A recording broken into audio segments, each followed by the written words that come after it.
Good evening and welcome everybody to the official coverage of Asrnz's Assetto Corsa Competizione 2021 GT3 season number 1.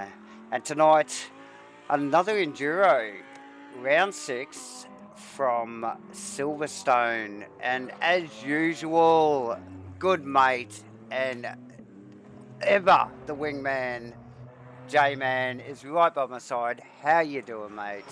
Mate, I'm good. Thanks for asking. Yeah, round 6, mate. And as you said, back-to-back Enduros, bro. These Back-to-back Enduros. boys up for it. Mate, after a bloody beautiful race at Spa last week, it was a cracker, hey? It was some really good action throughout the field. Notably, great victory by Tom. Great victory by Tom. The chase from Josh from the back of the pack, and obviously the ensuing battle that we've seen with Crossy against the Go Speed race team. But yeah, tonight we're at Silverstone, my friend. It's brought to you by Superior Joint Sealing as usual. All technical support again brought to you by Zero Vision and the main man Aztec, and obviously our service brought to you by ABC. The boys are in driver brief at the moment. J-Man, how are the points looking at the moment? Yeah, hey, look, well, very much the same. Obviously, a couple little shuffle around. A little bit of a shuffle. Yep. We have got Tom still at the front, but Aztec in there is the big mover and shaker at the moment. He is the big mover and shaker, and in at second position, Jackson in at third, and Craig Silverstone, as he's come to be known this week, in there in fourth. So, and he's probably dropped down a little bit, hasn't he? He has. Him and Crossy both dropped down. I mean, those incidents with Crossy, the back end of that Enduro last week, cost him dearly. Definitely. Jozzy doing a great job this season inside the 10 in P6. Ashley, JB, Jake McKellar, and Nick Davidson is still a solid effort to be rounding out the 10 of the points there. So obviously, Tom winning the round last week, Jackson second, and Joshy third, as you mentioned, with a great drive back, which is actually from the pits, mate. That was just such a mega drive on that Porsche. Bloody fine effort. And a fine effort from JB to hold him off for a good 15 or 18 minutes or something like that as well. That was a great battle. We enjoyed that. We did. It was fine footage to watch, and yeah, definitely. Yeah, and so Troy leading the Pro-Am with Nick Davidson not far behind him. How does that actually work? Oh, is that the round? So Troy won the Pro-Am round, yes. Sorry. Yeah, yes. And then Aztec won the Old Bastards award for being the oldest bloke home first. He did. Might be the oldest out of them too, I'm not sure. Yep. So we can have just a look at their team's standings here.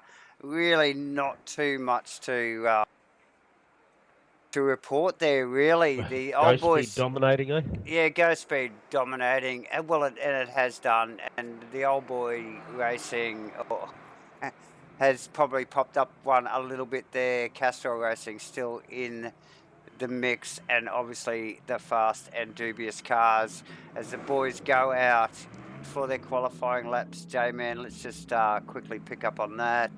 Yeah, do you want to fire a camera down if we can get the if these English blokes aren't having a cup of tea already, and get them to fire down onto Jackson Went's car, because we have had a Dulux overhaul on the Jackson Went car for this week, so I can't actually see it myself. So the 600 car is rocking a really nice maroon colour this week. This is Mr. Jackson Went. Yes, it is, actually. Yeah, look at it there on screen there now, the number 600 car, like you mentioned. J-Man, beautiful looking paintwork. So it's been in the shop. Yeah, this is throughout the week. Point where he comes back at us and tells us that it was the same colour the whole season, and we've just woken up. But no, I'm pretty sure it's changed. Yeah, I think so. I think so. I think I would have noticed that. It's a Queensland colour. Look at it. It's maroon. So everybody's cycling up at the moment, Davo. What we know is Jackson went, I think, I didn't actually take notice at the very end of that session, but not too long before the end, I did see him go to the top on a 58.0. And I'm not sure if you caught it, mate, but Farmer, aka Steve Wilton, poked that thing up into P2 with a 58.2, so very close right? to Jackson. Yeah, so Farmer looking like he might be a man to watch tonight. Okay, well that's interesting to note, isn't it? Because we did watch him, you know, probably half an hour before that, J-Man, and we were watching him spinning off there, you know, through Maggots and Beckett's and just pushing those limits. So, yeah, nice work from Steve to, you know, actually get that thing up to speed. So, nice work. Yeah, so as we just see him, he's just coming up through, I think, where is he right now? Was that? He might have been actually. So Steve Wilton, he's cycling up. He's just cycling his tyres, yeah. And he's he's not. And he's coming down now to back at Brooklands there as he runs through the hairpin and out onto the finish straight to start his first lap there, J-Man, and across the line they go. So they're using the original start-finish straight here at Silverstone tonight. Which version is it? You just mentioned it. Sorry. Well, it's an international layout, but the pit lane they're using is actually the national pit lane. So international, they would be using the one back at Club, not at Woodcote. So no, that's right. And so it's a Woodcote entry this week. That's right. So it's more of the traditional Silverstone pit area, J-Man, but and a dry track too. And a beautiful day out there, a little bit hazy but not overcast. And but yeah, we just saw Wilton cycle his tyres there as picks up a lot of curb. We'll probably follow him just through this lap after watching him just warm up there a little bit. J-Man? Yeah, hey look, Tom Jackson went straight away on a 58.4 to banker. That's a good banker. You know, he's already 3/10 up, but they're still sticking with Farmer here. Keep the cams on, see what he rolls out through. About half a lap ago, and we'll just watch to see where he comes. Obviously, like you just mentioned earlier, that he did end up getting that Ferrari in the second position in the official practice. B-Dog's doing a good job of getting out the way. He's well practiced in that. That there. So yeah, well done again, B-Dog. Yeah. But yeah, Wilton just coming up to the final complex of corners, and I was going to mention that he actually had created a lot of space on his outlet, and then as you're cycling up, I almost felt like he was giving himself some more space. So unfortunately, they actually caught B-Dog in there. I don't think it cost him anything. We'll see what the lap's going to be. It's going to be in the 9, so that's not going to be good enough at this point. He needs to be a good second quicker than that this next lap around. Okay, we might just pick up on probably one of the guys in the championship that we should be watching is Steve Crossland. And famous Crossy in the Pink Panther Fast and Dubious Mercedes.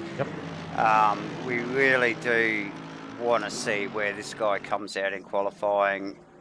Always on. We're going to see our first 7 too. He's always on our radar, isn't he, J-Man?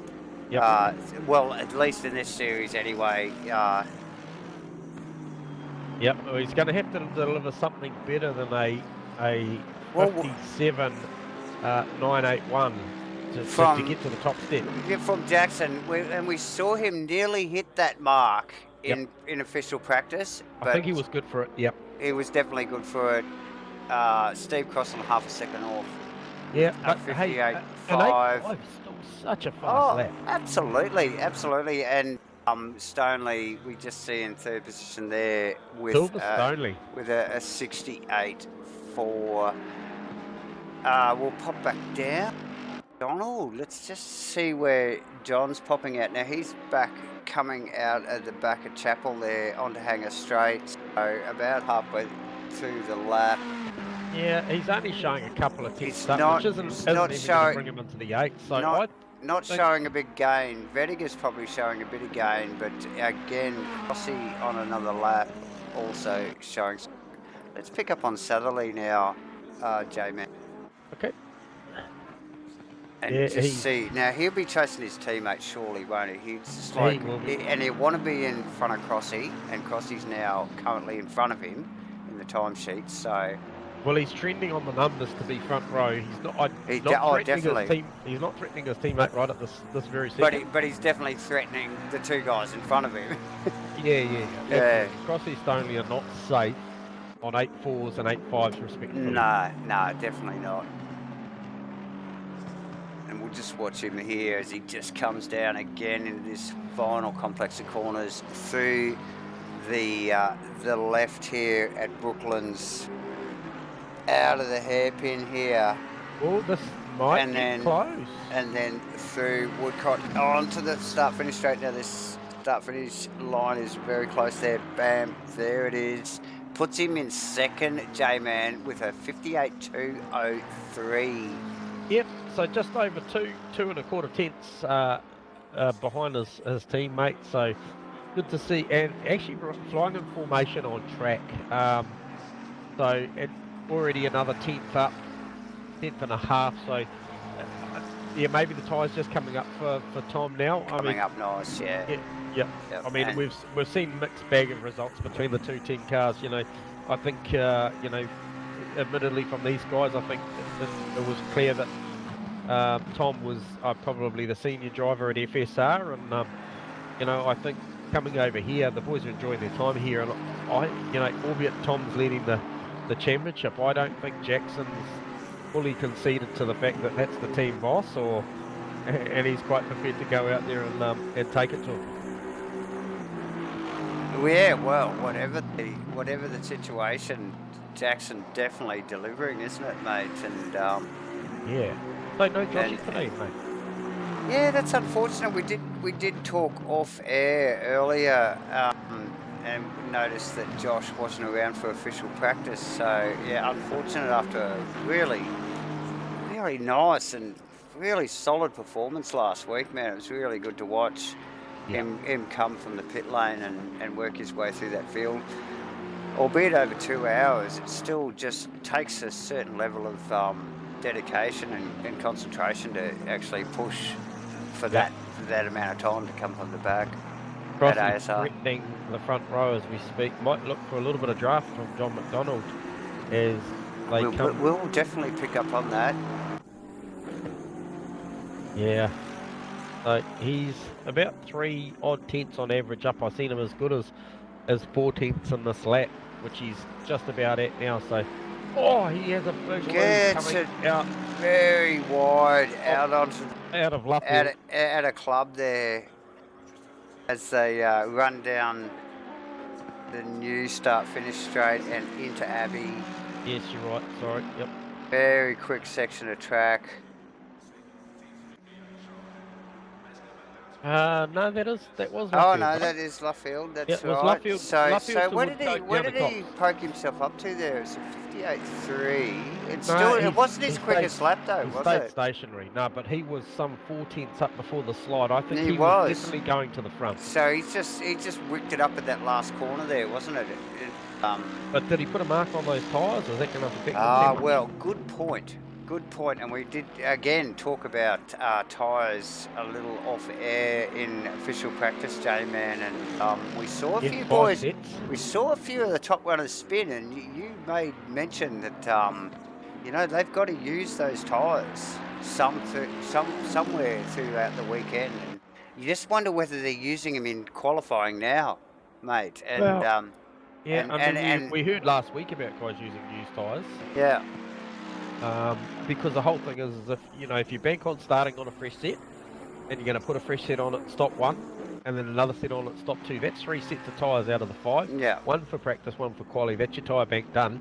And you got to remember, if you have a big whoopsie in practice, It'll mark the tyre. Yeah, wreck that. I don't think Tom's not comfortable. He is not comfortable. With 3 seconds to go, this is his quality done. He won't be taking pole. Mate, he's only 3/10. He's a blink of an eye off his as he teammate. Comes into pits. What about Silverstone? We'll have to do with second, unfortunately, for Thomas tonight. Stoney's given it away. Jackson's not on the pace of anybody. Jake McKellar's up on his lap by a couple of tenths, but he'd need a lot more than that. Yeah, to make a gain. So we see Aztec in, Davison's in, Gunther Rose in,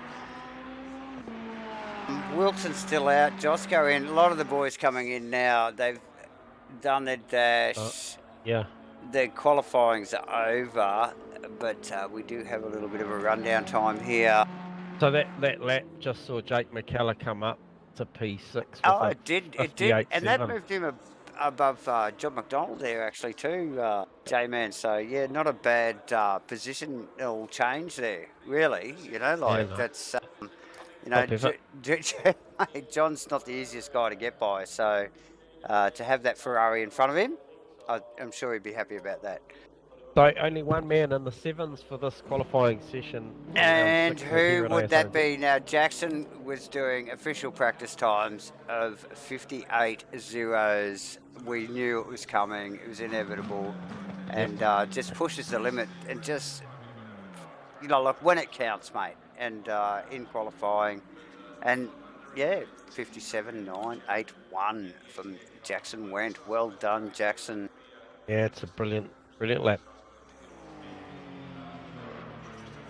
Okay, so these guys will now be, I guess, putting in, clicking on the race sets, making sure that they got the correct set of tyres on. Obviously, 5 sets of tyres available this weekend. Yes. There's 2 mandatory pit stops. Fuel is required. Tyres are optional, so there's a mandated 25 seconds for that fuel anytime they go in. So they have to do that. So when they do it, that window will open inside after the first 10 minutes, close with 10 minutes to go. So there's a good hour of pit window that they can operate in. There is.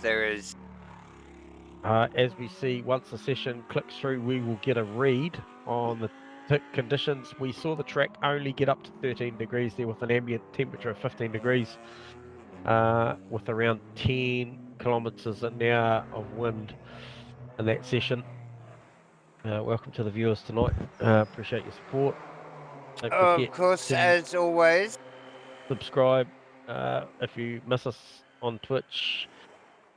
Don't forget that it is uploaded on YouTube at the end of the night.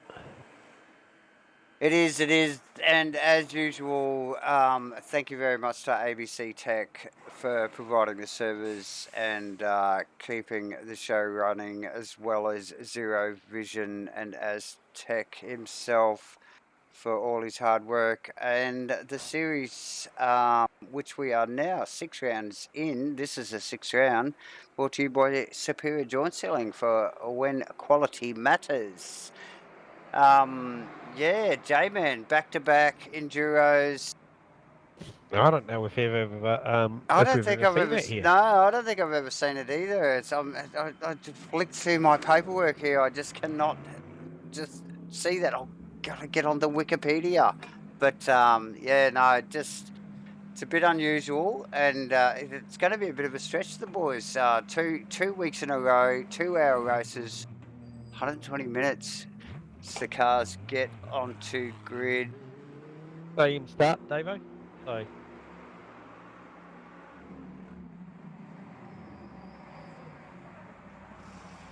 In there. Going back to our championship points. Yeah, I can't get drive to come up on my. I'll just press escape there, bud. Yeah, I'll do that.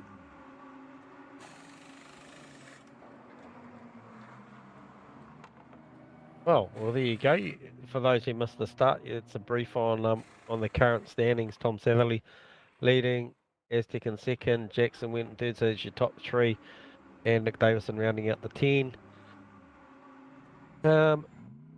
Hopefully, still 1:05 to go before this session starts. There is a long overrun, gives the guys plenty of time to be able to set their parameters for the start of this one anyway. Make sure that they're not going out there on a quali set, mate. I just noticed my drive button's not highlighted, but I see a bar just scrolling now down to allow me the access. We will have live footage again in moments, people. Round 6, Silverstone, Enduro, 120 minutes. 2 compulsory pit stops, I think, J-Man, as usual. Yep. It is. That it is. Awesome. And here we are. We see the boys on grid now. Jackson went with a cracking 57, J-Man. That's a mega lap, mate. That is super quick. Shares the front row with teammate Tom Satherley as the boys drive away. As we see our first down of the night, to get his ban as per usual. I'll just get rid of him. You just deal with that, mate. Like a new one born every week. So as the boys roll for their compulsory procession lap, or should I say formation lap. So what did we get tonight? 22 on track. That's not a bad effort. No Joshy. A few other notable members spoke to off season that due to probably come back in season 2. The likes of Rob and a few members that have been with us before, and obviously, like you said, it's a shame not to see Joshy here tonight after that strong performance last week. Yeah, definitely some fine performances throughout the year, and a bit of a new guard coming through at the moment, so I'm sure it will inspire some interest, even more, should I say, in the next season, season 2 for 2021. So big gap there was coming down there from Jackson and Tom to the rest of the field on this formation lap. That's an interesting, yeah. I think it's a bit of a power play there, J-Man. Well, I'm not sure what it was, to be honest. Yeah. Oh, okay. I kind of wonder whether I missed something at the start, but he's certainly keeping a little bit of distance between himself and everyone else's. We see them come across the other option, start finish straight, which would be coming out of Club, heading down to Abbey, Farm Straight, Bridge, Priory on this formation lap, and you'll see them go side by side as they come out of, I believe it'll be Lovefield. Once they exit that right-hander, you'll see them form up.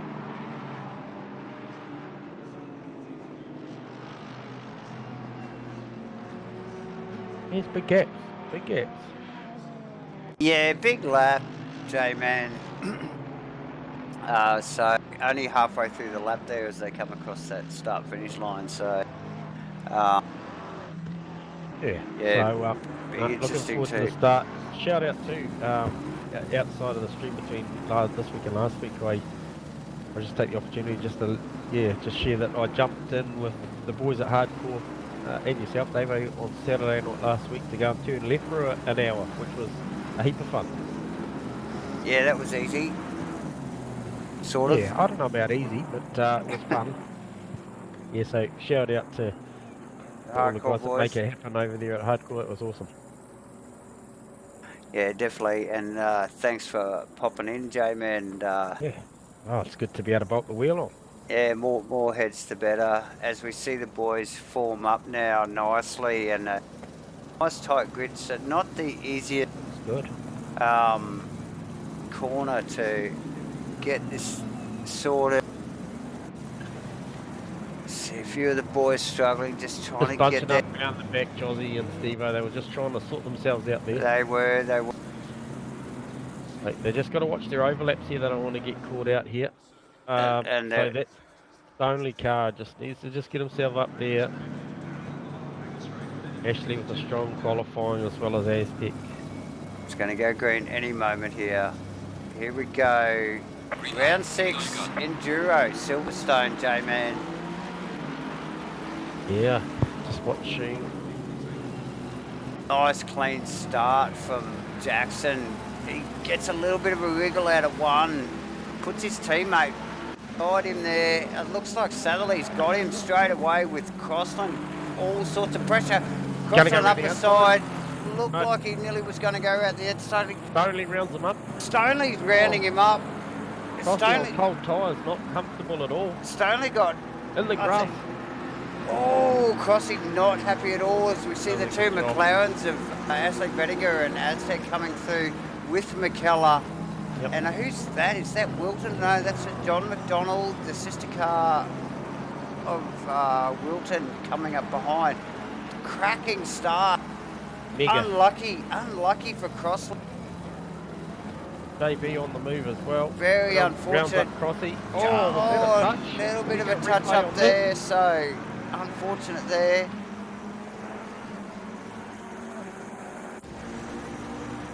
A little touch there. Not too much come of it. They both drive off without losing too much position. I think Farm was the only one that managed to make a net gain there. Good to see you watching it live there, Twiggles. Good to have you on board. Yeah, so hey, look, that's real strange because I had only called last week that Crossy was a demon on cold tyres at the start of the race. So interesting that he's not comfortable there. Yeah, got tangled up a little bit there, unfortunately. So go back to I think Jackson, who's now trying to hold out. Stoney.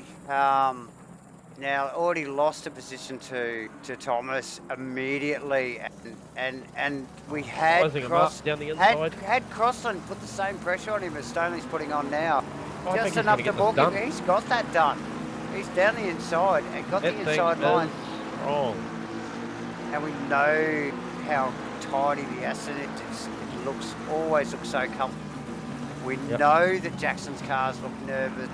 I'm sure Jackson's just waiting for that heat to come up in the tyres. We see Aztec just behind in 4th position in the McLaren. Steve Welton actually passed John McDonald in 5th position.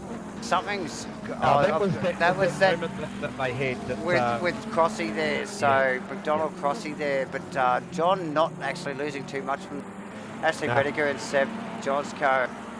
Crossland all the way back to 9th. Crossland back in 9th. Again, probably not too bad given that the situation and the incident, and he had been off track just before the incident. So Jake McKellar in left.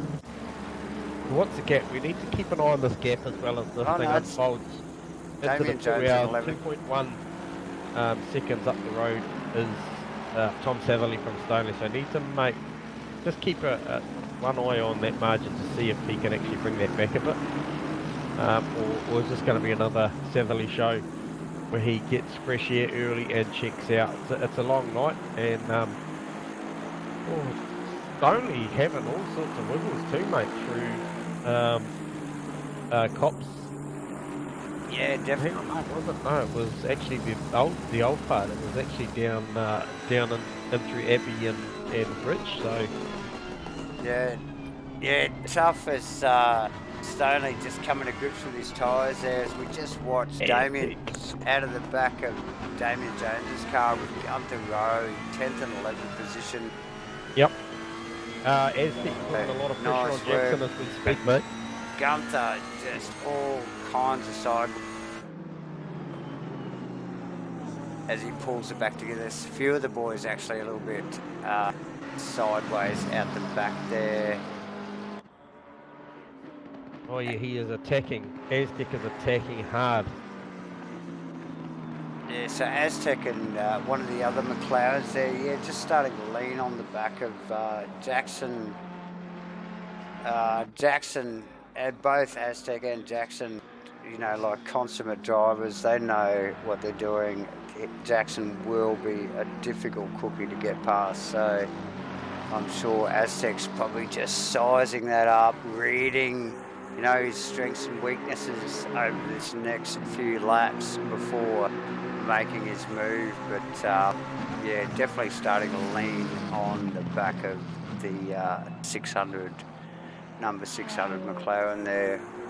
Yep, so one would say at this point in time, from sitting in the comms box, mate, I think probably the J-Man's strat call at the moment. I'm just saying that Tom's pressured these tyres up, knowing that it was a 6 AM start. We've only got 9 degrees track, 9 degrees ambient. He's pressured these things up, so expect him to make a break early as he's done. Already got that out to 3.6 seconds. Yeah, definitely. The likes of Stoneley, Went, Aztec, probably not so much pressure on that. So you might see these guys come back and phase in at about the 30 to 40 minute mark. These cars might come back a little bit better depending on how this track temp picks up over the next 30 to 40 minutes. But Crossy, the big loser off the start. Yeah, definitely the big loser off the start there, with a few off-track excursions and a bit of a touch-up with John McDonald. Yeah, 100%. So and I mean, no one's got any answers for him at the moment. I mean, he's out there on a 5.2 the last lap around. Yeah. And the best of the rest was somewhere around the 6.3s, so forth. So looking down the timing tower at the moment with my telemetry, nobody other than Stoneley. Well, as we see the boys drop into the 4 second, the 204, so starting to generate a bit of tyre temp. But yeah, Tom's still stretching that out as we speak. I mean, Stoney's got his hands full of Jackson and Aztec, so yeah, no doubt. Great start for Tom. What do we got going further on down? How's Crossy travelling? He was at 9th and struggling. Yeah, in a little bit of traffic, Crossy, and just probably trying to find his feet. Just picking up on the back of, out of the back of McKellar's car, just looking at Steve Melling. He's putting a little pressure on. And obviously Steve's got Maxwell Hawkins right up behind him, so Jake probably got his type pressure wrong too, because he was a lot faster than this. He was a lot further up. Yeah, he was a lot further than up. I just wonder whether he got tangled up with someone. If we just get out the car looks a little damaged, so just wondering whether that car's just had some, well, it clearly has had some contact, because we just see Melling going up the inside, really make it stick. We know the drive of the Aston out of the corners, but with McKellar getting the inside line, there's very tight complex of corners here. Yeah, well, as you called it, mate, I think the front of that Ferrari's had more hits than an Anvil and a Blacklist shot, really. Yeah, oh, definitely. Definitely looking a little Anvil-like, but again, we see Melling attacking, and looks like Melling's actually just slipped through there. Hey, man, so that's nice through Abbey and out of farm checks in there. The bloody mail. Checks definitely in the mail there. Mr. Melling, well done. But yeah, Jake McKellar definitely not punching as hard as he was earlier in the night already. Unfortunate. So JB under attack from Ashley Vett too, right? So nice to see Ash and Aztec getting those things up towards the pointy end. Looks like a little bit more comfortably than normal in the old bloody McLaren tonight, mate. So yeah. I mean, they like those things look after their tyres as well. So yeah, I think they like Silverstone. It's a very nice, flat, smooth track. Not a lot of elevation change and not a very high curb. So yeah, the McLaren looks very tidy around here tonight. I'm just baffled. Well, I just can't work out what's going on. Well, you try and get inside Crossy's mind and you'll understand his pace. Yep. Well, there's only one way for me to do that, mate. And you know what time it is, so... can you give me a heads up when he's down on Hanger Straight, please?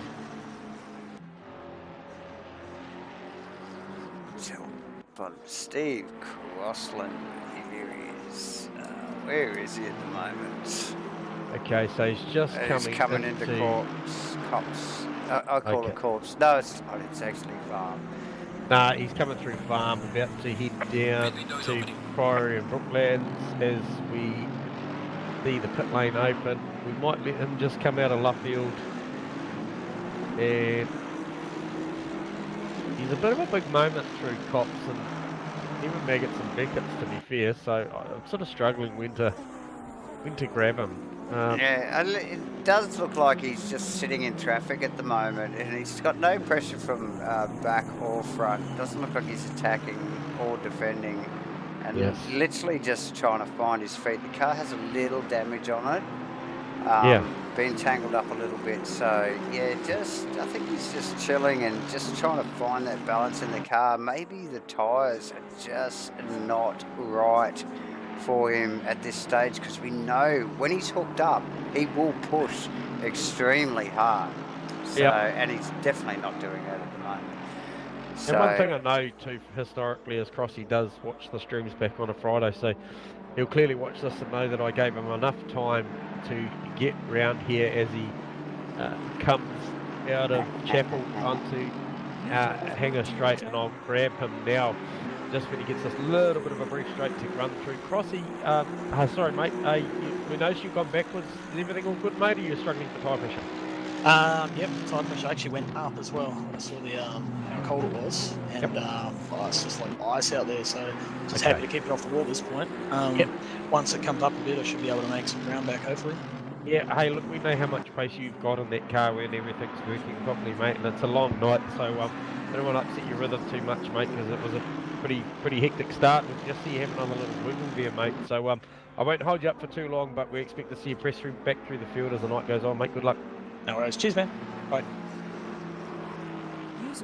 Okay, so there you go. It is tyre pressure.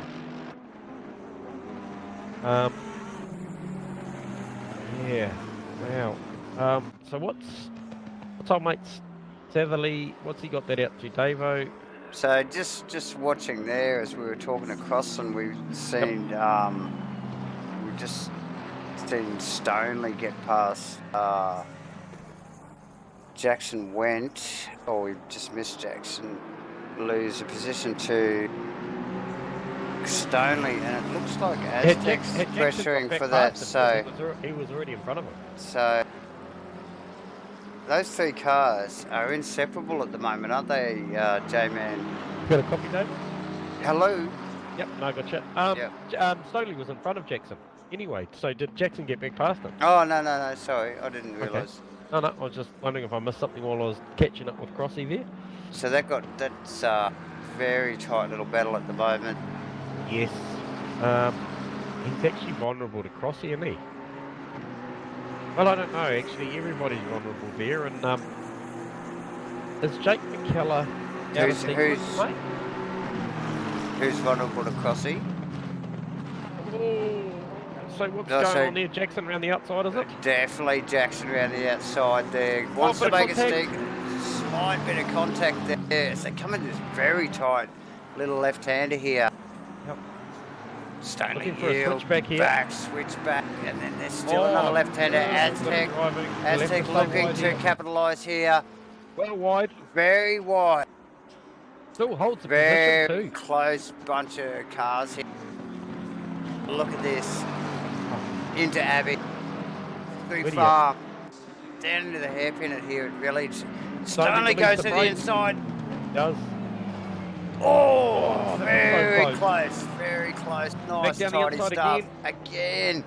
Let him run him wide and gives him plenty of room. See Jackson left plenty of room. Look at them side by side. Who's got the grunt? Who's got the grunt? Oh, Jackson on the grass. Jackson's going to... Oh, yeah, Aztec's going to want a bit of the inside here on Jackson, isn't he? He'll get a run down here. And he does. Welcome to Asrnz, Jackson Went. I know you've been here all season, but I'm pretty sure, pal, this is what you turn up for. Yeah. Yeah. There you go. Thursday night, mate, when you're amongst good company like that. No, bam, bam. See you later. And nice work. So just, yeah. Nice just like transition of positions there between Jackson and Stoneley there. Man, that was awesome. Blue flags waving as they come up on Max. And Hawkins, yeah. Yep. And he does a great job getting out the way there. Yep. Just acknowledgement too that yellow Ferrari in the background of Jake McKellar has actually taken his first official pit stop. Yep. Yeah, so he's the back marker basically at the moment. Yep. Yep. And we see again. Aztec wants a part of Stoneley straight away. That's a mega move, man. That thing's got some serious grip. And look at Jackson. Oh, we've got contact. We've got to go back and have a look at that. Oh, that's a shame. Who's going to pick up on that? Watch your re-entry, boys, because Farmer's coming through. Oh, some unfortunate. That's the second touch-up we've seen on that corner there. Farmer and Crossy earlier on. Yeah. Was it Farmer or JB? So apologies. Yeah, JB and Crossy. Yeah. Oh, look, those boys just pirouetting together. Jackson back. I don't know. He might be a bit lucky there because that front of that car looked like it was maybe behind the seat. Yeah, no, it didn't look good, but we'll see that. Come out in days to come. Yeah. So that's put Aztec in second, J-Man. It has, mate. It has. Albeit he is around. I expect to see this car a good 10+ seconds off the lead as we see him come around now. We'll get an idea of the margin that he's working with. It's 12.8 seconds. So Tom Satherley doing an controlling the race once again, as we've seen him do. Masterclass. Totally. So Jackson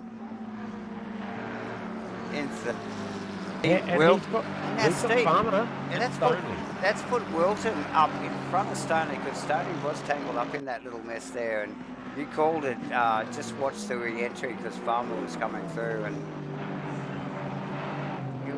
you would see him in 4th position. John McDonald, the sister car, at 6th. Yep. Not too far behind, but a bit of a gap. So. Yep. So I just noticed, did you notice Stoneley in there? Actually, look at Stoneley. Is he looking for temperature in his tyre? We've only made 1 degree this race, so those who went out, the likes of Crossy and Co, that went out with a low pressure tyre, even though Crossy said he pumped his tyres up a bit. Yeah. But they're still not going to generate. I mean, it's only 25 to 8 in the morning here. And it's 10 degrees. Silverstone in the UK, and it's 10 degrees. This is what we'd expect. I mean, guys, this weather forecasters tried to simulate what is in reality. So I think what we do know is we can expect a relatively nice day looking out there. That bloody Castrol, bloody Aston of Stoneley's has got a fair bit of rubber up down the side of it, because it's traded a bit of bloody bodywork tyres with you guys. It's done over the last couple of weeks actually, and he owns it. He owns it every time. You know, it's just like, oh yeah, my bad, but whatever. You know, so. Not ideal. It's not ideal for his point situation because the car is quick. I love what he's doing here. See how he's running the car out wide. Yeah, and he's getting off the brake there too. You called it earlier, where he gets off the brake and just runs deep. And runs it in. And we saw Jackson give him the space there earlier, and he got the position, and so did Aztec. So you know, this is awesome too from Farmer. You know, Farmer. Mixed bag of results so far this season, so great to see him up there in P4 currently, albeit under a lot of pressure from Stoners. A load of pressure, yeah, definitely.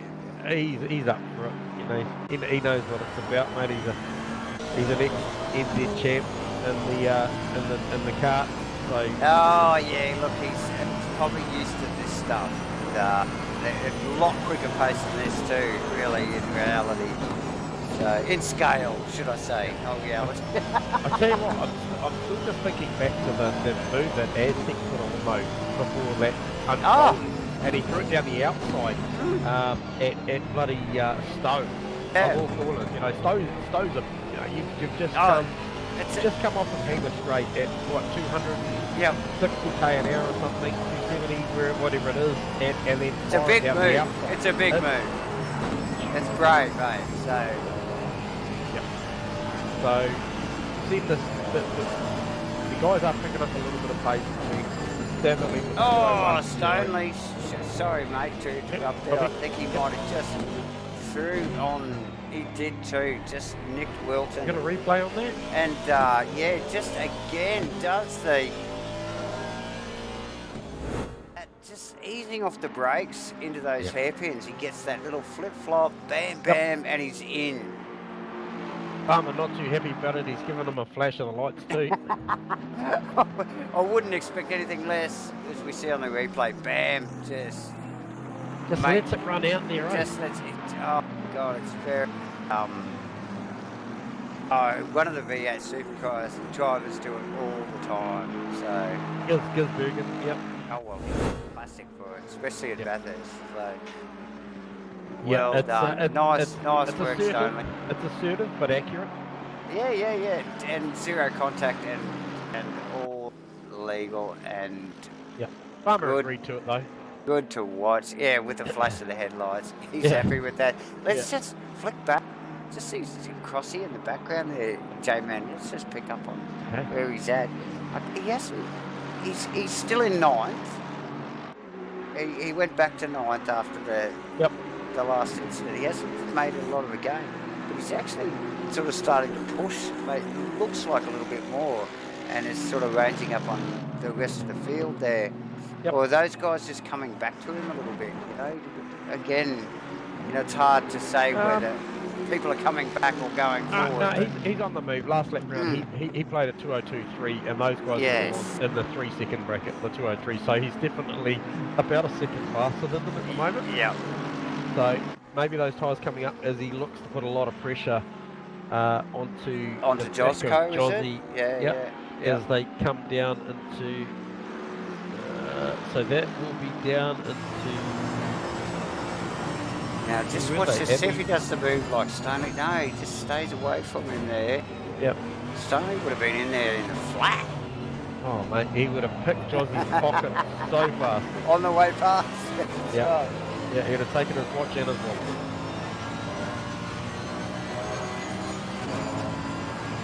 As we see Crossy just trying to get that rhythm back after a little bit of a sketchy start. You know, it was hectic. I think you described it well, actually earlier, J-Man.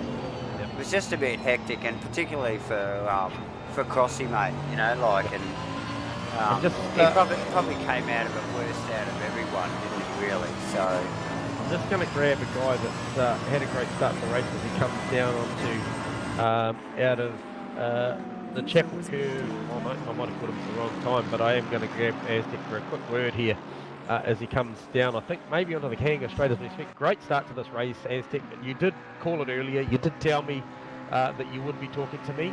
I have picked up on that. Going well, mate. Yeah, not too bad at the moment. Well, you sound like you're working pretty hard for it. I am indeed. But no, great start, mate. You got engaged with a pretty cool battle, and man, how brave was that move around the outside of Stonley at Stowe? Yeah, it's a good battle there. Yeah, epic, mate. What can you do about this 14-second margin with Tom Satherley? Can you do anything with that? Nah, as he comes off. Okay. All right. Well, hey, look, we'll leave you to it. You're having a great run, mate, and you did say you'd talk to us, so we'll possibly talk to you again later. Joyce. Yeah, so that was a call. I talked to Aztec pre-race, and he dropped it in there that he was pretty comfortable, and he actually said as he was departing the booth I talked to you later on, and I thought, well, if that's not confidence, what is? And, yeah, that's right. That's right. So that's a good way to start your night for sure. Still a long night to go though. Definitely, definitely. What we got? The pit's still got 120. What's the Croston sister car?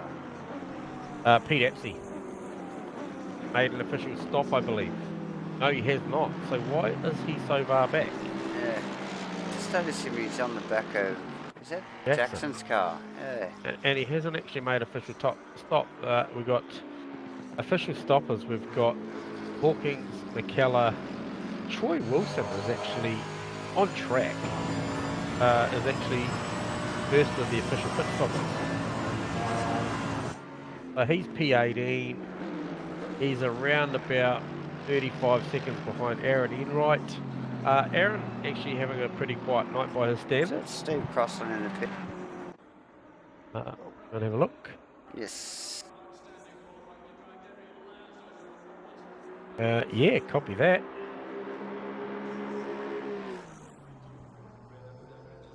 Okay, so he was in traffic at in ninth, so we just obviously see him just fall back, and just be interesting to see how that. So does who out of McDonald, Vettiger, and Josco comes in next? Covers the undercut.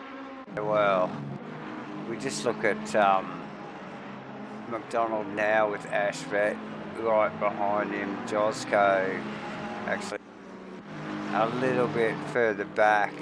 There's a few backmackers flicked in there at the top end at the moment, J-Man. There is. You're right. So Crossy coming out as we speak. I really am curious as to whether any of those boys, McDonald, Vettiger, Josco, cover this off. I would expect Jozzy to. Because he's already in. No, he hasn't come in, has he? No, he hasn't come in, but I'm expecting him to cover off that pit stop of Crossy.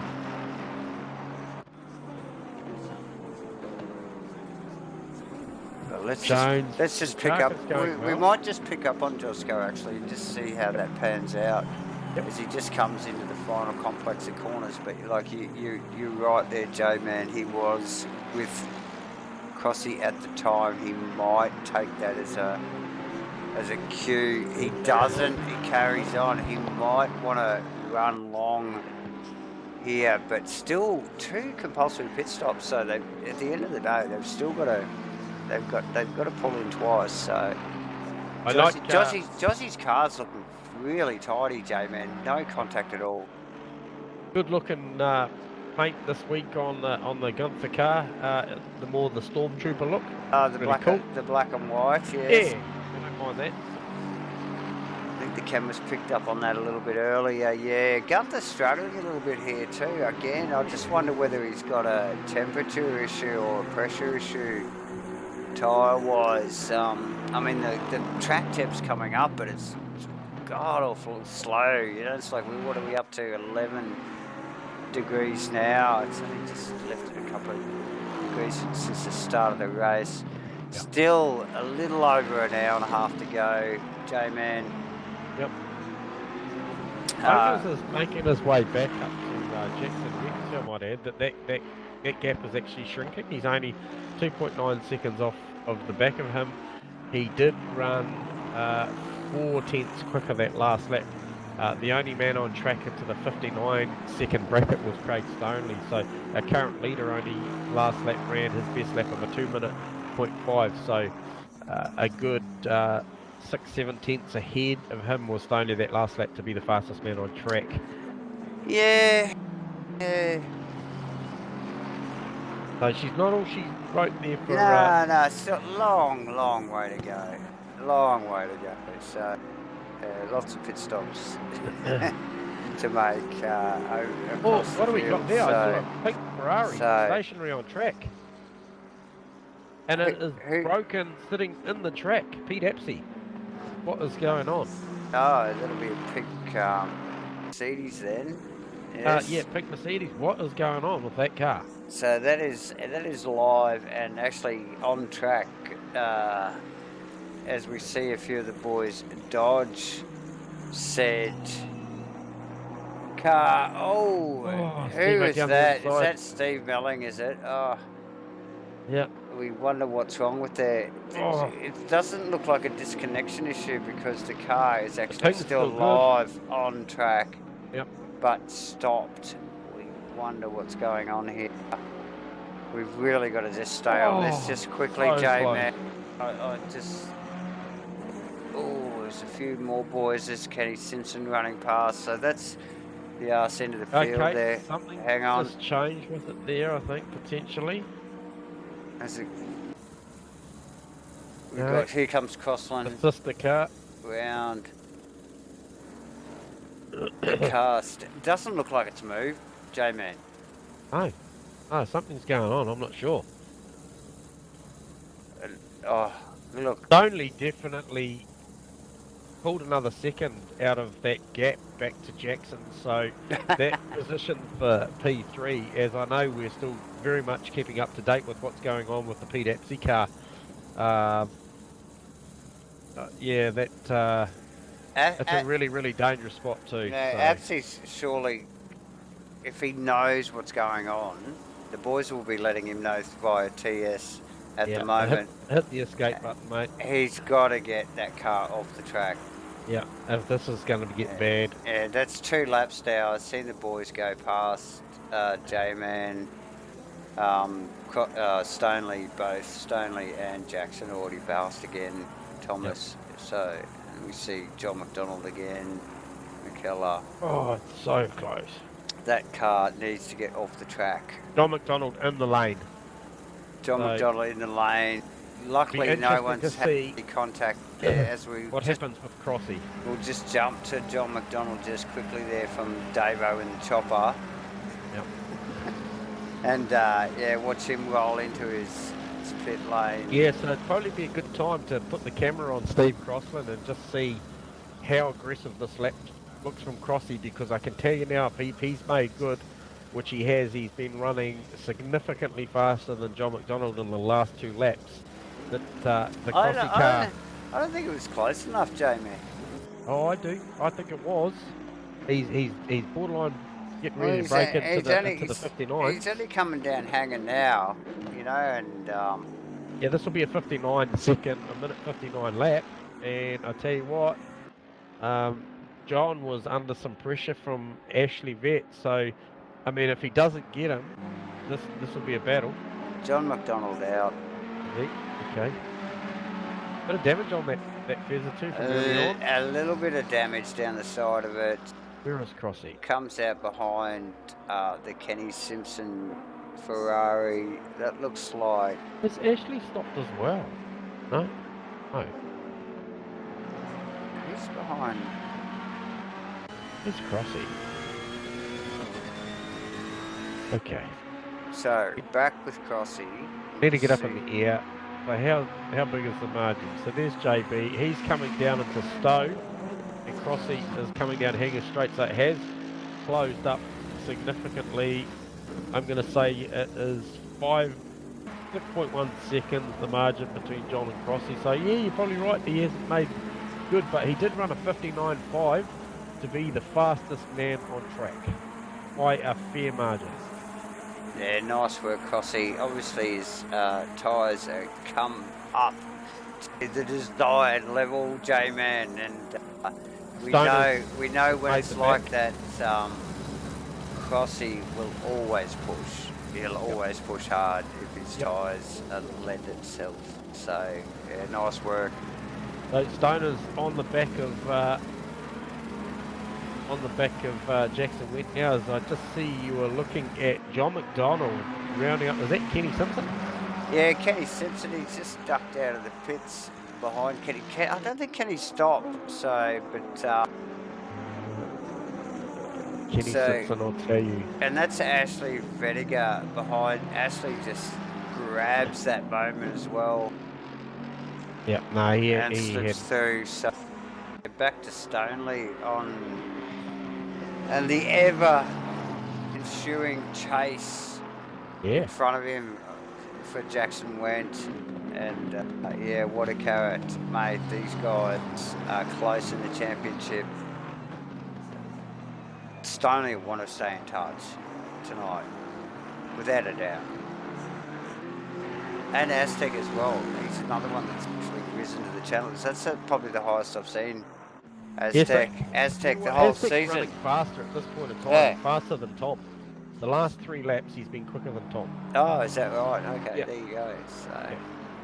He's brought that margin down into the 14-second bracket now. Oh, he's come into the pits there, actually. Oh, geez, coming hot too. Did he? What? Wow. I wonder if he got that thing pulled up. That thing was all wiggly and shit. Let's just do it. Whoa, that's impressive. He did. He got it down to speed for sure, down to 50k. Okay, well, that was close. That would be some serious. Hey, look, he could make a second there. And that makes time, doesn't it, J-Man? Yep. You know that stuff. Yep. You know, like this.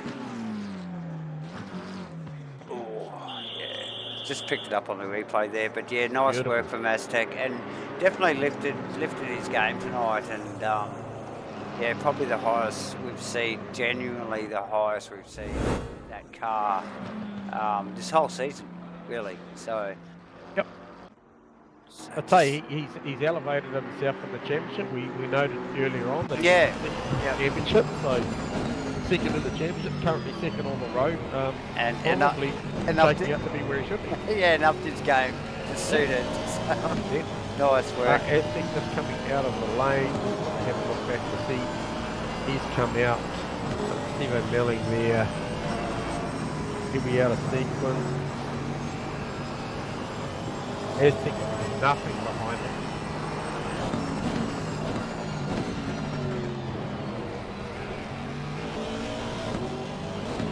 Well, Stoner's having a big look. Just that mastering that releasing the brake just beautifully in that car. That front mounted Aston Martin just doing a beautiful job making the start of that apex and being able to just place the nose really tight on the entry. And Stoners know that he's driving to the strength of that car at the moment.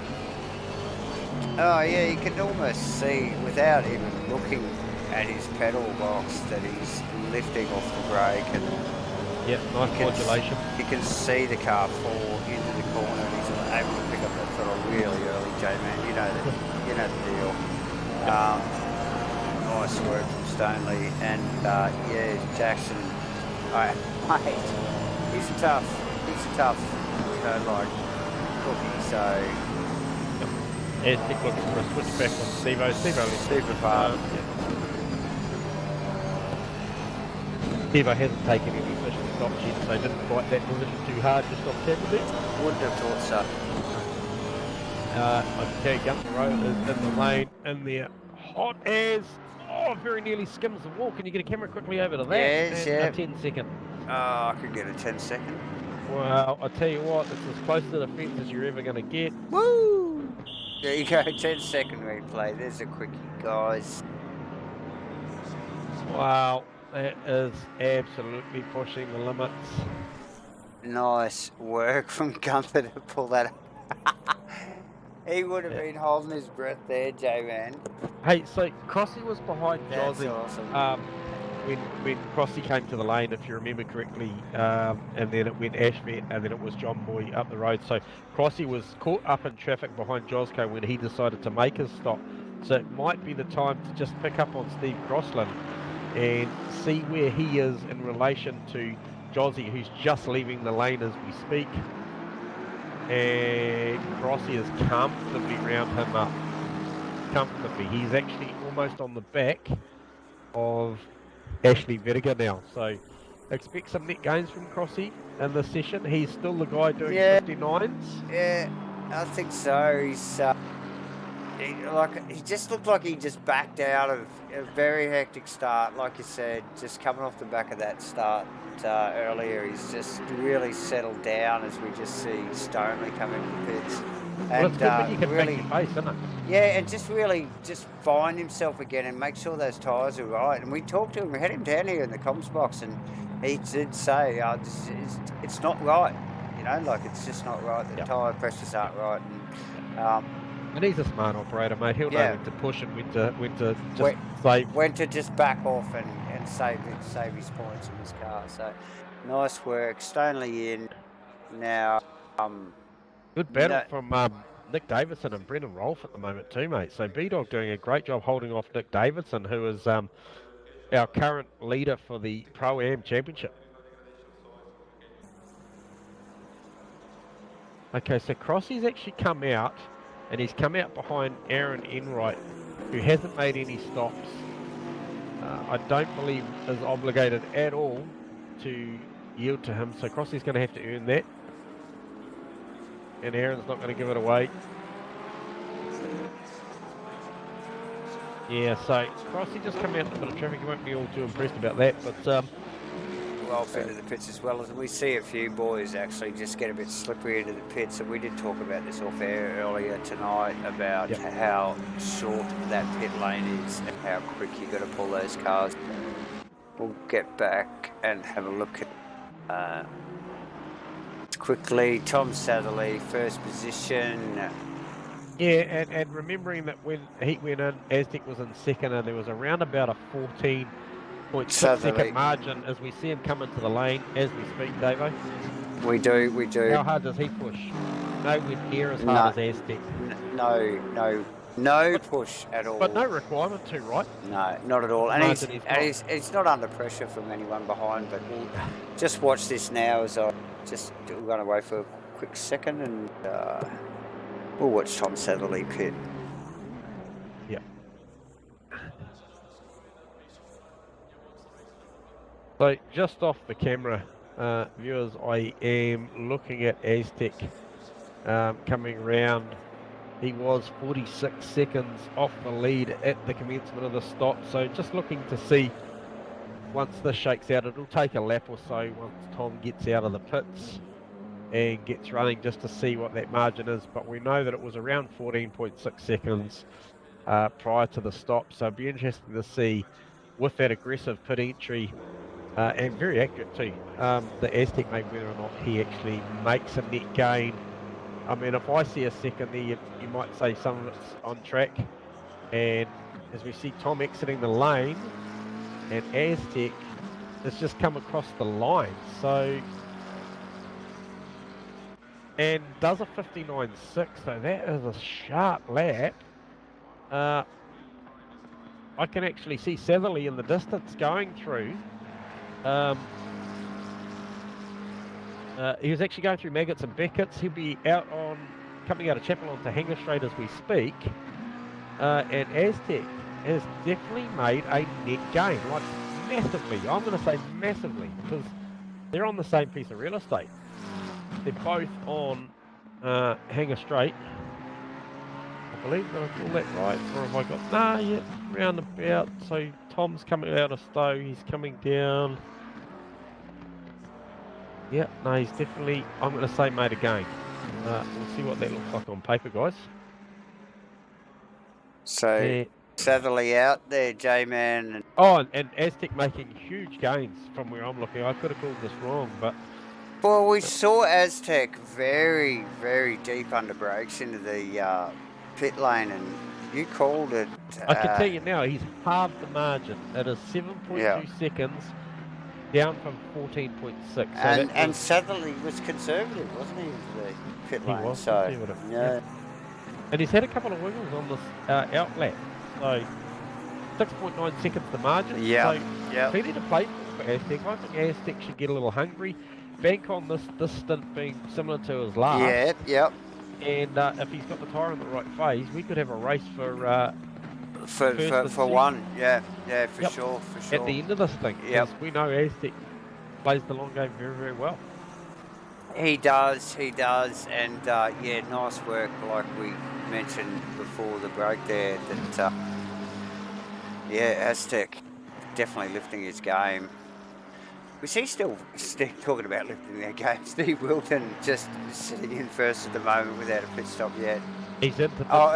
He's actually in the pits. He's in the pits, yeah. But you called, he wasn't.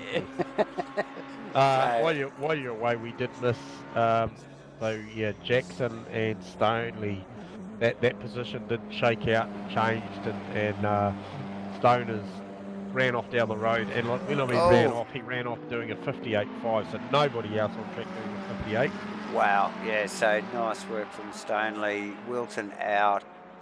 Pick up on Stoneley just quickly, and obviously we'll thank Superior Joint Sealing for bringing the series to us here. We're round 6, Silverstone. It's an Enduro, 120 minutes.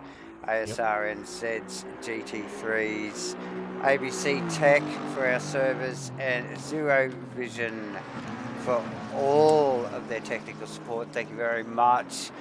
J-Man, we are about an hour and 15 minutes out from the finish of this race. Plenty of racing.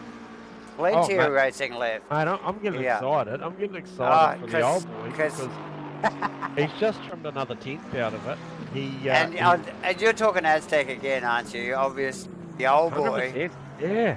So and we'll just pick he's up on go him there fast again. on this lap. So let's just watch this McLaren here. I don't think Tom's at all comfortable with this set of tyres, to be honest, right at the minute. I don't think either of those Go Speed cars looked comfortable. We watched them in practice earlier in the week too, J-Man. And although the times looked okay, the cars looked nervous. Yeah, nervous would be the word. Yeah, and like, you're talking 2-hour race here. You want to keep it together. I just noticed. 59.6 for Tom, and then what does Aztec come through? Aztec comes through for a 59.3, so 3 tenths quicker again that lap. Plays that margin from 6.8 down to 6.5. Keeps trending this way. We got these guys catching up to each other before the end of the stint. So that is cool.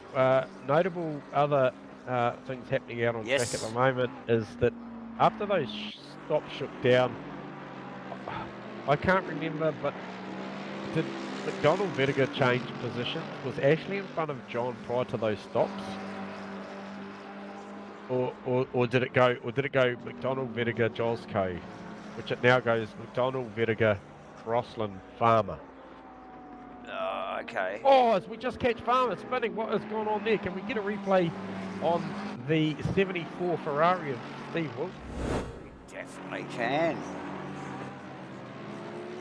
And Wilton just in 8th position there, and we've given a bit of praise to Farmer, keeping his head together and really upping his game tonight.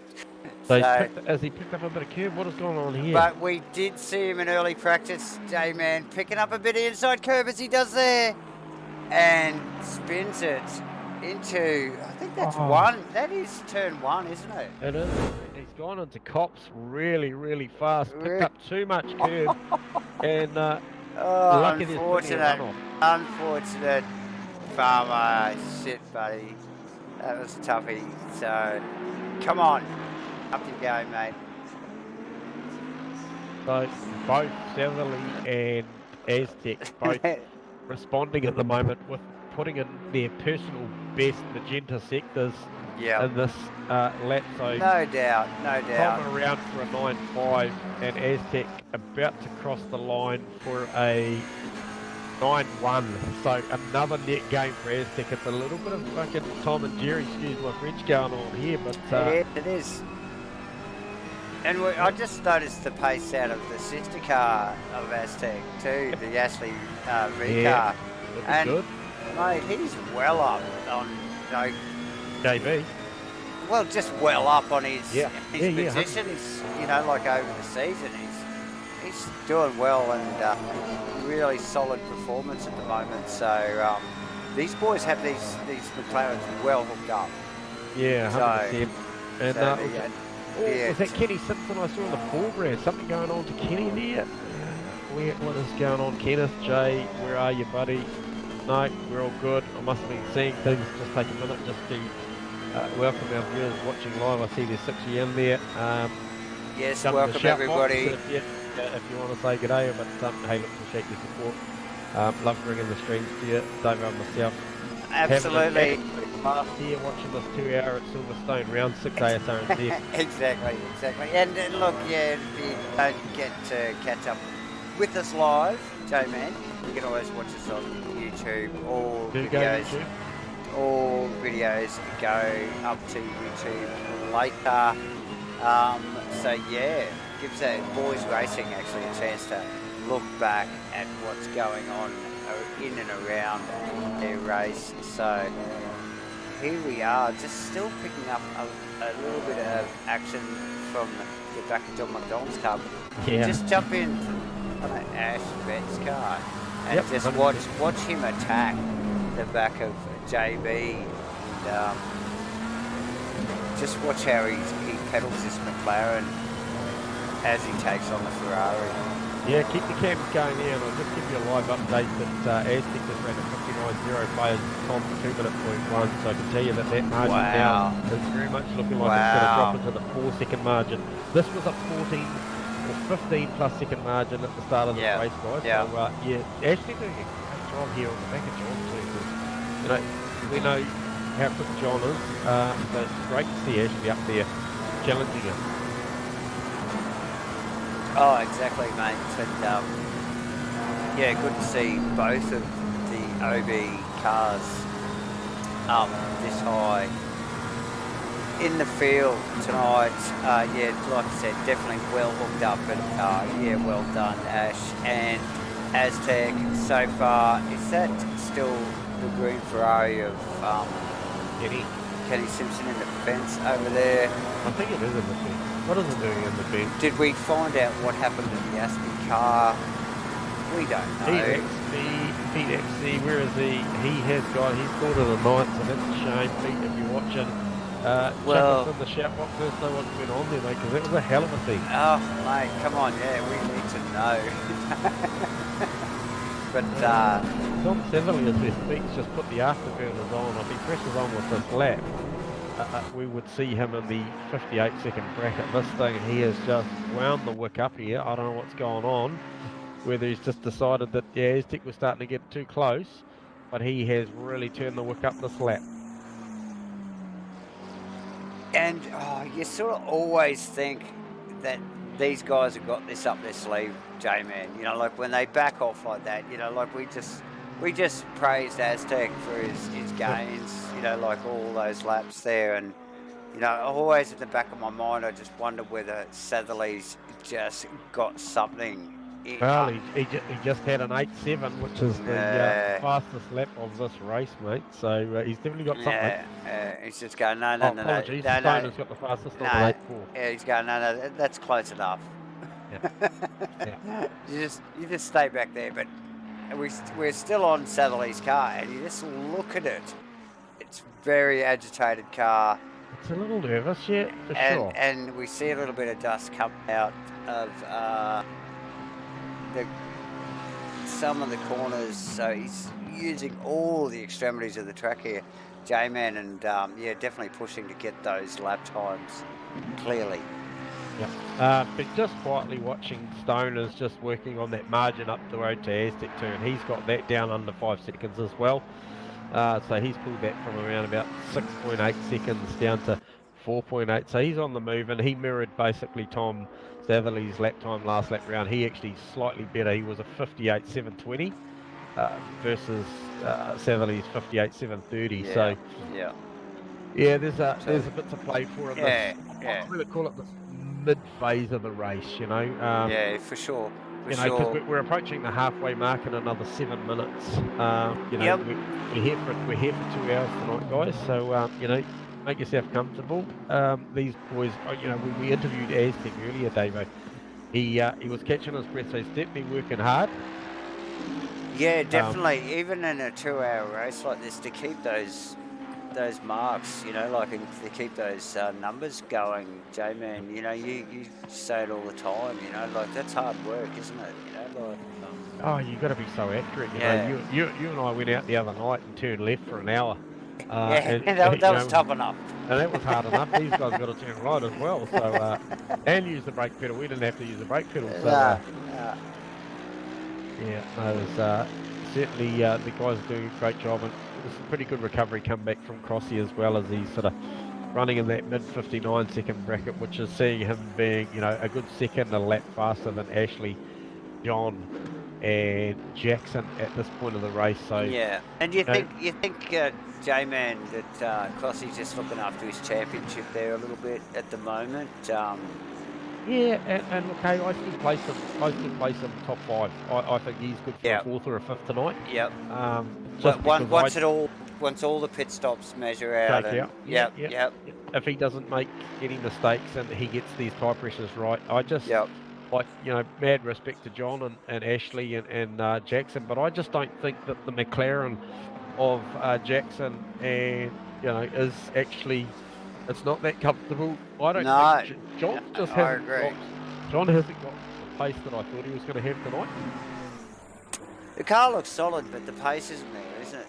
Nah, it's just it hasn't got the outright raw speed. Yeah. I mean, we'd sort of run a 9.2 last lap. And we know that the Ferrari's fast in a straight line, but it's just not delivering. Yeah. So Tom's stretched that margin back out beyond 6 seconds again now, so it'll be interesting to see who's that? Is that Ryan Branson just pulling out of the way of Aztec? Let's just have a look at that. Okay, so what is this margin? Aztec to Tom. Yeah, Ryan's off the track there actually. Oh no, he's back on. He let a couple of cars go by there. Looks like he let the red Ferrari. I think that's Rodriguez pass. Not sure what's going on here. Tom has had a shocker this lap. Did he get caught behind Dre or something there? Because that was a 1.5 seconds off the pace, which has allowed Aztec to catch back up almost another second. So anyway, so who's that red Ferrari there? The red Ferrari. Rodriguez. It's Aaron and Dre. Dre's is the red one, Aaron's is the more burgundy one. He's... Oh, yeah. It was Aaron's car. Yeah, hey, so just noted too that Stonley's got that margin down to Aztec down to 3.5 seconds, so that's another 1.5 seconds. So all the while, Aztec's still gaining on Satherley. Yep. I don't think Aztec really, as much as he's looking in his mirrors, Aztec, I don't think that he really feels Stonley is too much of a threat yet. Yeah, I think he's going to be. I think he's definitely going to be. I think he knows he's going to be. Yeah, for sure. They're probably both looking forward to the next pit stop, really, aren't they? And just seeing how it pans out in the last stanza of the race. So, pick up on Jack just quickly here because we haven't seen him. He's been just like flying solo for a little while, J-Man. Yeah, hey, and last lap round, a 58.8. Yeah. He's fast. He's got some pace at the minute. Now we've seen him like this in a few of the races throughout the season, haven't we? Where he's just in this really super clean air, just found this really nice sweet spot in the pack, where he's got no pressure, and he's doing it again tonight. But not overly quick, but still hitting the numbers really solidly, isn't he? Yep, and Jark's going well again tonight. We saw Jark's going really, really well at the Enduro at Spa. I think you mentioned that post-race, I think we talked earlier in the week, David. Oh, we did, yeah. The Jark's, Damien Jones is actually a bit of a Spa specialist. He does go well there. But yes. He's only running P8, and he's up to speed with these other guys, the likes of Josco and Farmer. He's in between Crossy and Josco, so it's a good place to be in respective race position. He's in 8, and he's lapping about what the guys are doing around him. Crossy's a little bit quicker on the 59s, mid-59s. Jarks, he's just going to come across. The last lap was a 2:03. This one here is a 59.8. So he's got some pace. He's definitely got good pace. Yeah. And he's got Josco behind him, so he would definitely be looking in his mirrors, wouldn't he? Like with Jossie behind him. He knows Jossie can form. And who's that? Is that Steve Wilton? Just behind him, right behind Jossie. So he knows there's plenty of pressure there if he makes the slightest of mistakes. So. And then Gunther and Gunther behind him. Let's give Gunther a little bit more airtime. We haven't seen Gunther a lot tonight. Yeah, good looking car. It's got the, what did you call it? The Stormtrooper look yeah, tonight. I'd call it a Stormtrooper, Yeah, no. Cool. I'm rocking that too. So, yeah, nice work from Gunther.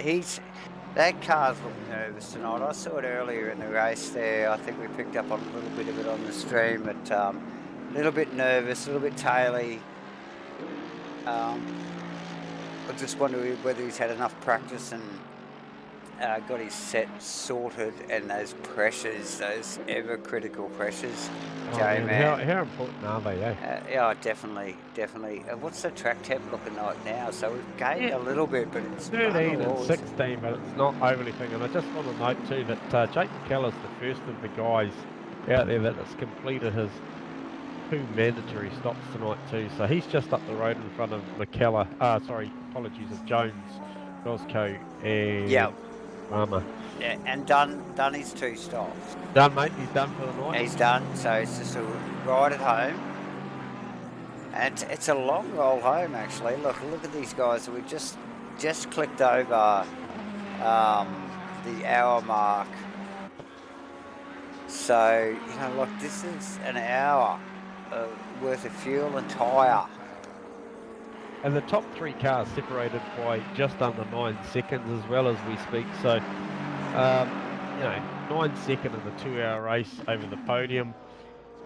There's, we saw Aztec with a brilliant pit entry in the first round of the pit stops. You can't make a bit of hay like that again. It was scary pit entry actually. I wonder, talking about a 5-second margin.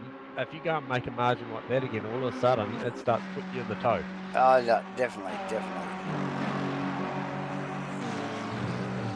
And look, to be honest, after watching Thomas over the last few rounds, he hasn't probably been as consistent with his lap times as he has in the past few rounds. So probably a little bit off his game in consistency-wise. Look, it's not a lot, Jamin, and we're talking top-end stuff, so it's just like, it's not a lot, but it's worth a mention because, Aztec, he has been able to make a gain on him, and like you're saying, with a really good quality pit entry and a good pit stop and all the lead up and the exit of it all, there's time to be made, and it can make a difference, isn't it? So Thomas is going to have to be really on point.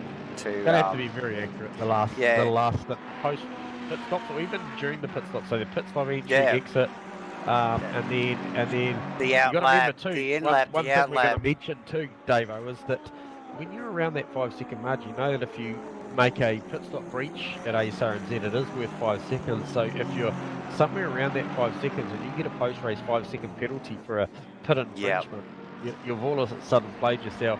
Either on the podium or off of it. Yeah, well off of it too. You can be quite a few positions back too on some nights. So, but all that said, watch this space. And who goes first for the last round? Stops. Well, look, and when, Jamie? When do we stop? Where? You know how these guys, they love the power play, and they're gonna just want to hang out until the next guy goes. Then do you do the next lap, or do you just show? When do you play your card? Yeah, well, that's true. And I've been just watching Crossy quietly sitting in that P7, working his way back, and he is, I think, just about to bring that margin down to Ashley to just under 2 seconds, and he will have the eye of the tiger if that margin goes below 2 seconds. Car looking good. Car looking alright. Not too much wheel work from Crossy, just hitting his marks. Yeah, it's a nice work from Crossy. I mean, like, he's had a bit of a tough race tonight. Man, he's had a tough couple of rounds actually, hasn't he? He's been taken up and pushed like super hard. The last 2 rounds was super hard. All sorts of, Monza and Spa were just all over the place, hectic, the whole race, you know, with Jackson. So yeah, super awesome for us to watch, but yeah, not so good if you're in the driver's seat. I reckon he's got to get off these tyres. I really do. I'm thinking. So you're thinking an earlier stop than a later stop for Aston? Yeah. So he's losing it? Yeah, these ones here, I mean, the track's just warmed up to 17 degrees. Yeah, it's come up again, yeah, it's come up again, and I reckon the power play now would be to get off of these tyres now and try and gain some track position, and then see if he can hold Tom off if he could do an undercut. I'm saying that's the best option at 6.1 seconds, because he's right on that cuff now where he's starting to lose margin. I watched it go from 5.5, 5.8, 5.9, 6.1. He's now losing time. I think he's okay to Stoners at the moment. He's holding his own at about 3.1 to 2.3. But Stoners isn't what he's after, is it? It's Satherley in front of him. That's what he's chasing, isn't it? Yeah, I think, you know, I don't think he's got anything to lose at this point. I think he needs to go for it, and he needs to get off of this tyre and get another one more relevant to an ever-increasing track temp. It's 10:45. There's still 54 minutes to go in this race. We can see that we're going to get at least another 3 degrees track temp in this race. So go and set these things, look for an undercut, set these things for a little bit lower pressure so they come on strong at the end. Hopefully he undercuts them and comes good at the end. Watch this space. Yeah, I mean it'd be interesting to see. So he's maintained that, just stayed at a static 6.1, but you know Stoners is only 2.4 seconds off the mark here, so I feel like it really is time to go. And just watching that shot there, we could see Satherley out in front of him. We could see all 3 cars there just momentarily as they run through the corners of Maggots and Beckers and down onto the Hangar Straight. Amazing stuff, J-Man. How close is this? This is probably one of the closer strategies we've had. Yeah, strategy races we've had this far this season. So yeah, very interesting. And look, if you think the racing's backed off a little bit, the strategy hasn't. No. Hey, look. With under an hour to go, these guys know that the tyres well good for an hour. You know, these are enduro cars. These things are probably good for. To be honest, they'd probably squeeze hour and a half, 2 hours out of a tyre. I think it starts getting a little bit marginal up around that number, but it would do it though, wouldn't it? Yeah, I think if you're anywhere around that 50-minute mark for a run home, man, you'd be good. You know, they're good for it on fuel as well. It's just a mandated fuel situation here at Asrnz. Yeah. Let's see, Tom's going to catch up to a little bit of lap traffic here, which could play a factor in these fine margins that we're working with, because we see already that you know that went from 6.1 back to 5.7. Well, we saw that earlier, didn't we? With Tom getting tangled up with one of the boys down the back there. Who was that? Dre, I think it might have been, or Brendan, and yeah, it just dropped a lot back to Aztec there at that particular stage of the lap, and yeah, it's so easy just to get caught off guard, and it doesn't take much. And the boys that they're trying to overtake, the back markers, doesn't, you know, these guys are still going to race their race and keep these cars on track, and you know, just that little bit of a, oh shit, you've caught me on a bad apex. You know, there's so much time in it, isn't there? Oh, huge amounts. So the boys all go around for another lap. I am watching with interest to see who blinks first. Out of certainly I'm even going to say the top 7, because obviously I'm mindful of this battle back to Crossy at this point. I'm not top forgetting 7 about. I'm not forgetting about Damien. You know, Jarks is in there doing a great job on P8. He's actually pulled away from Jozzy. I'm not sure what's happened there, but he has. Well, yeah, marginally, but and I think Jozzy's still got Aztec got that margin down to 4.9. So maybe, sorry to the viewers, maybe I've called that wrong. Maybe now wasn't the time to go, and maybe it's this back end that he's looking at making some gains. But you know, I don't know. You know, we're up here just talking shit, really. But yeah, but it's got to analyse these guys.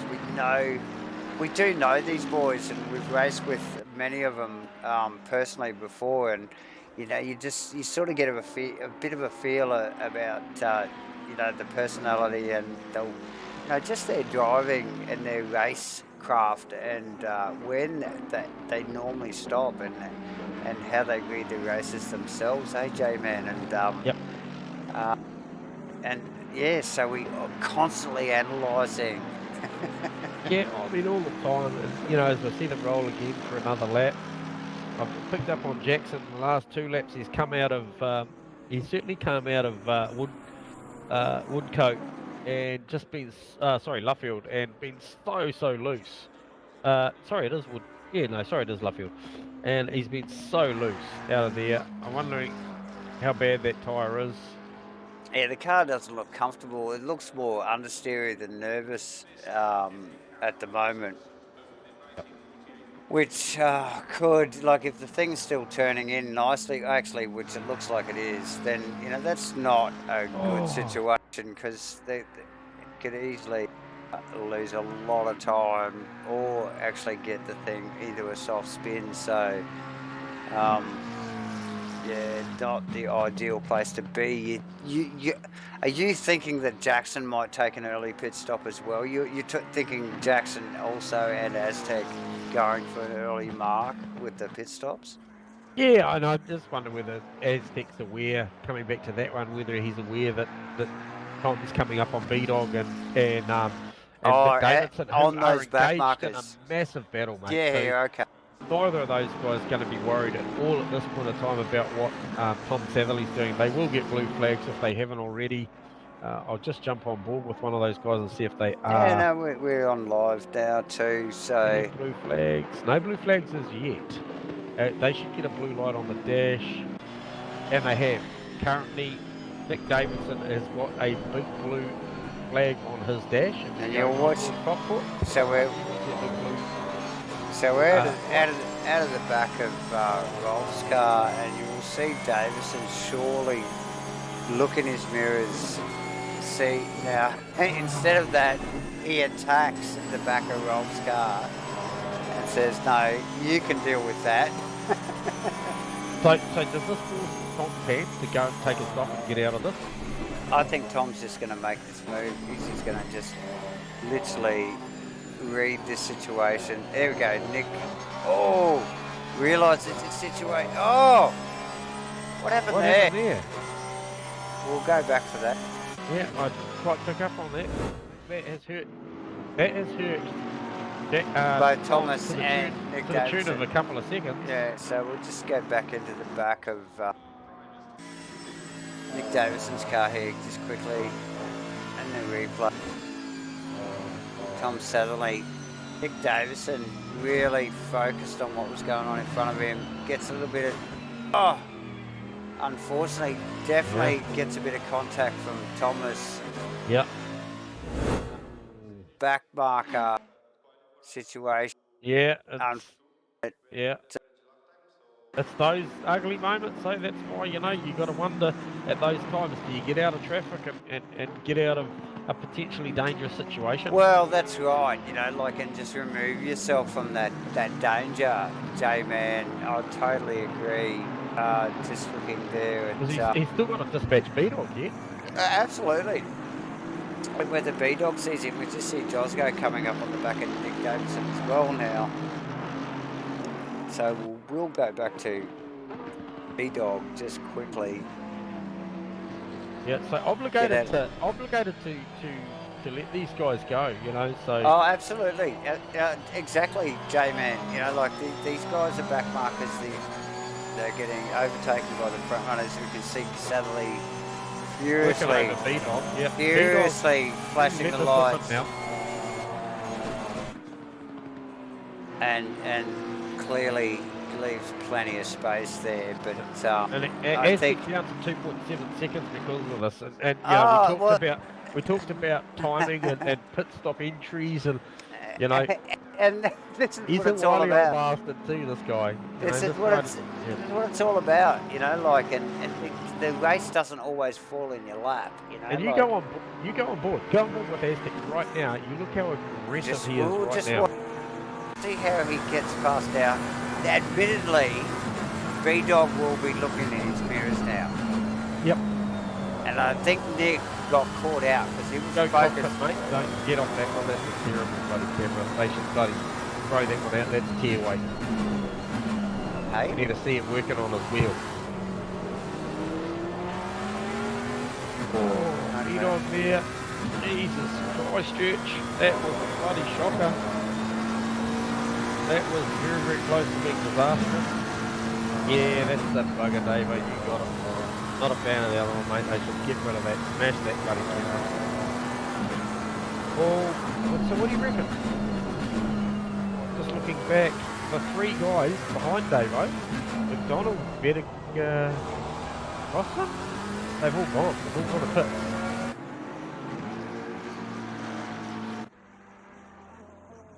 Oh, Crossy's going to get Vinegar. Oh, look at that. Look at that. He's just pulled out in front of him. Got him. Nice work from Crossy, eh? That's brilliant. Well done, Crossy. Like 44 minutes to go, Davo. These two buggers out the front are going long. My money, I would have thought they would have stopped.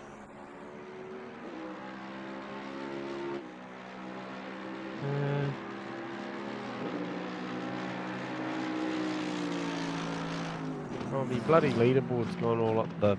I think I've lost everybody. Got nothing.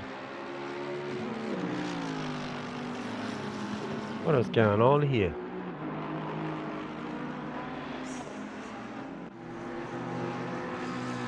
You got your tower up?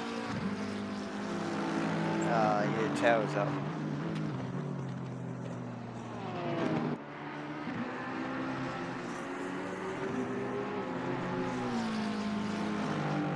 Okay, so 2.7 seconds, the margin first to second. Stoners, wow, I didn't realise he was that close. So he is what? Under a second away from the back of Aztec.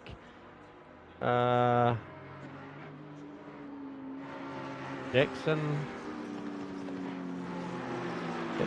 15.2 seconds off that battle. Curious to what happened with Ashley in the pits, Davo. Why he took so much longer. Did Crossy not take a tyre and that was worth 5 seconds? Because we know that it's a mandated 25 seconds fuel, mate. And we know it's an additional 5 seconds for tyres if you take them. So is Crossy back in his tyre and Ashley took a tyre and Crossy didn't? And that's the difference. So, you know, potentially do we see this come back later on in the race with Ashley with a better tyre? Yeah, maybe, yeah. Tom Satherley in, and faster, very faster. Well, a little bit of time to be made there though, mate. I feel like he was on the brake, off the brake, on the brake. Oh, that was so close. Get a replay on Aztec through turn 1, bud. Jeepers. Farmer spinning, Aztec avoiding. Okay.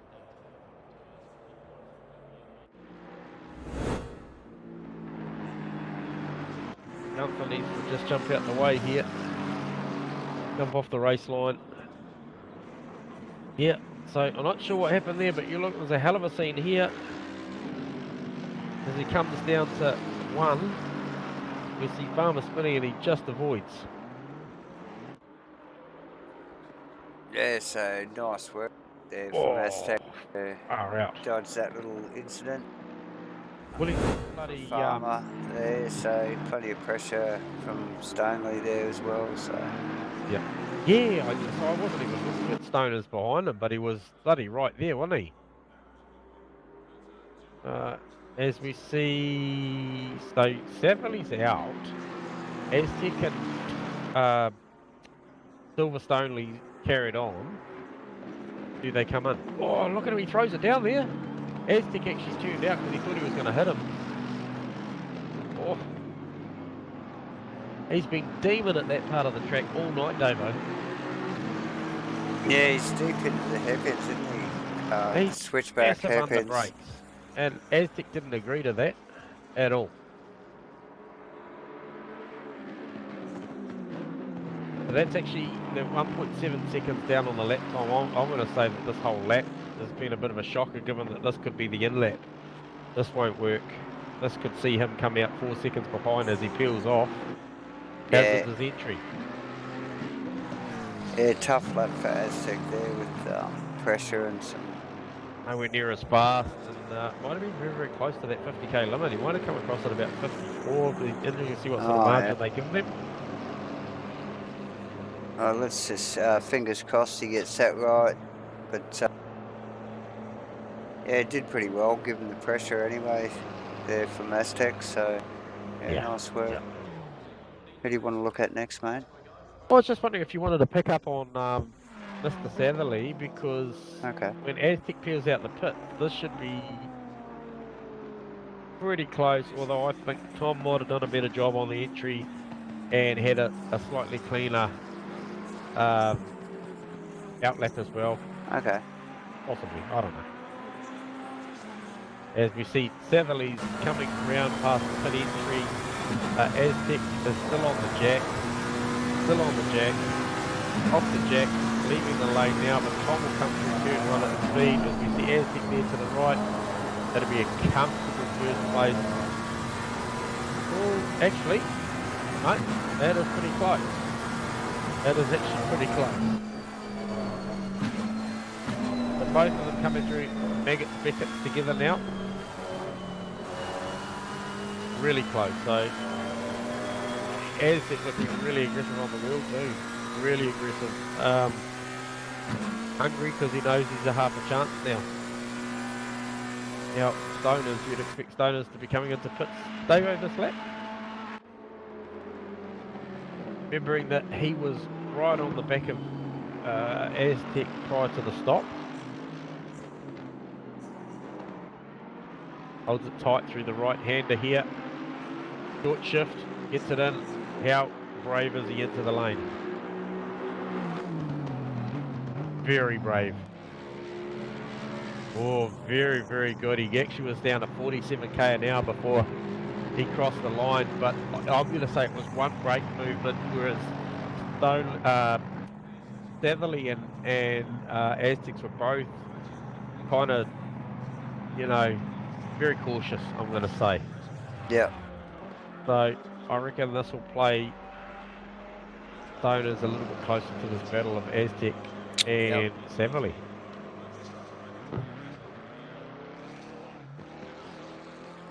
Right, I just got to grab a drink, mate. Mudgy.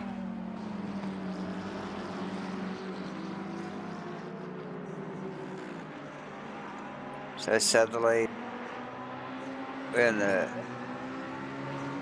final corner here. Should pick up Stoneley easily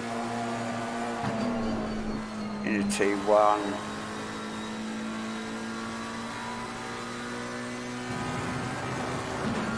Looks like Stoneley's out in front.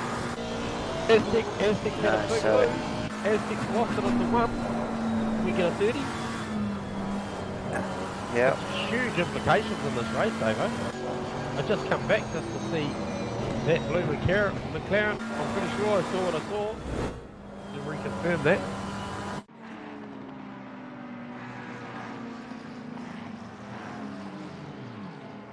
So yeah, definitely Aztec off.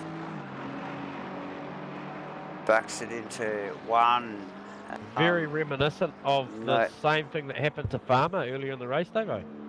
Yeah, little contact. That's big. A little bit of damage to the tyre. Yeah, carries off. Nice work from Aztec. with a good lose, mate. Wow. It's big. That, and, it's been a mistake-free run all night from Aztec. I'm glad we didn't get him in the comms box just prior to that. Yeah, definitely. Who's that going off there too? Oh, Kenny again. So yeah, Southerly as expected, leading the race. What's he fixing up? Half down the road now. Stanley second. Rossi working over John McDonald. Aztec third. Jackson still running in clean air. Amazingly, fourth position. John McDonald, little bit of a to and fro with Crossler. As Crossy works his way back through the field. Ashby not too far off the back of that, eh? Ashley doing well in the sister car of Aztecs. Damien Jones, 8th position. Just good consistent run from Damien tonight. Yeah, last 2 weeks. Josco as well in 9th, and Gunther.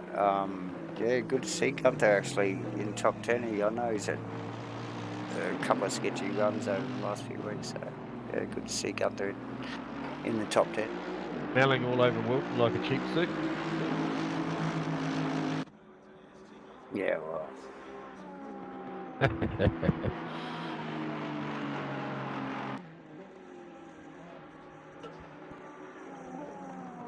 Excuse me. Who else notables? Yeah, so Troy back running in clean air in the Aston. Jake McKellar in a Ferrari, not ideal position. We know he's quicker than that, and probably should have been up the pointy end of the field. Yeah. Brandon made some doing gains. A good job holding off Nick Davidson tonight too, bud. Yeah, definitely. That's a great drive. Yeah, and we saw them get tangled up a little bit with the front runners earlier. Dre in the red Ferrari doing okay in 17th. Max in one of the McLarens. We don't see this car too often, but on screen, but beautiful looking car. Nice work, Max in 18th. Yeah. Kenny having a shocker tonight in 19th. Oh. To be honest, Kenny, you know you're having a shocker. What does he need to do, Davo? Yeah, Harden. Oh no, yeah, up his game. Yeah, I think he does. Ryan, another. Look at this Ferrari.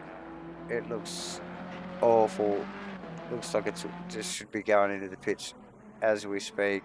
Aaron Enright out. He's pulled it tonight. And Pete Apsey out with that car stuck on track early tonight in the stream.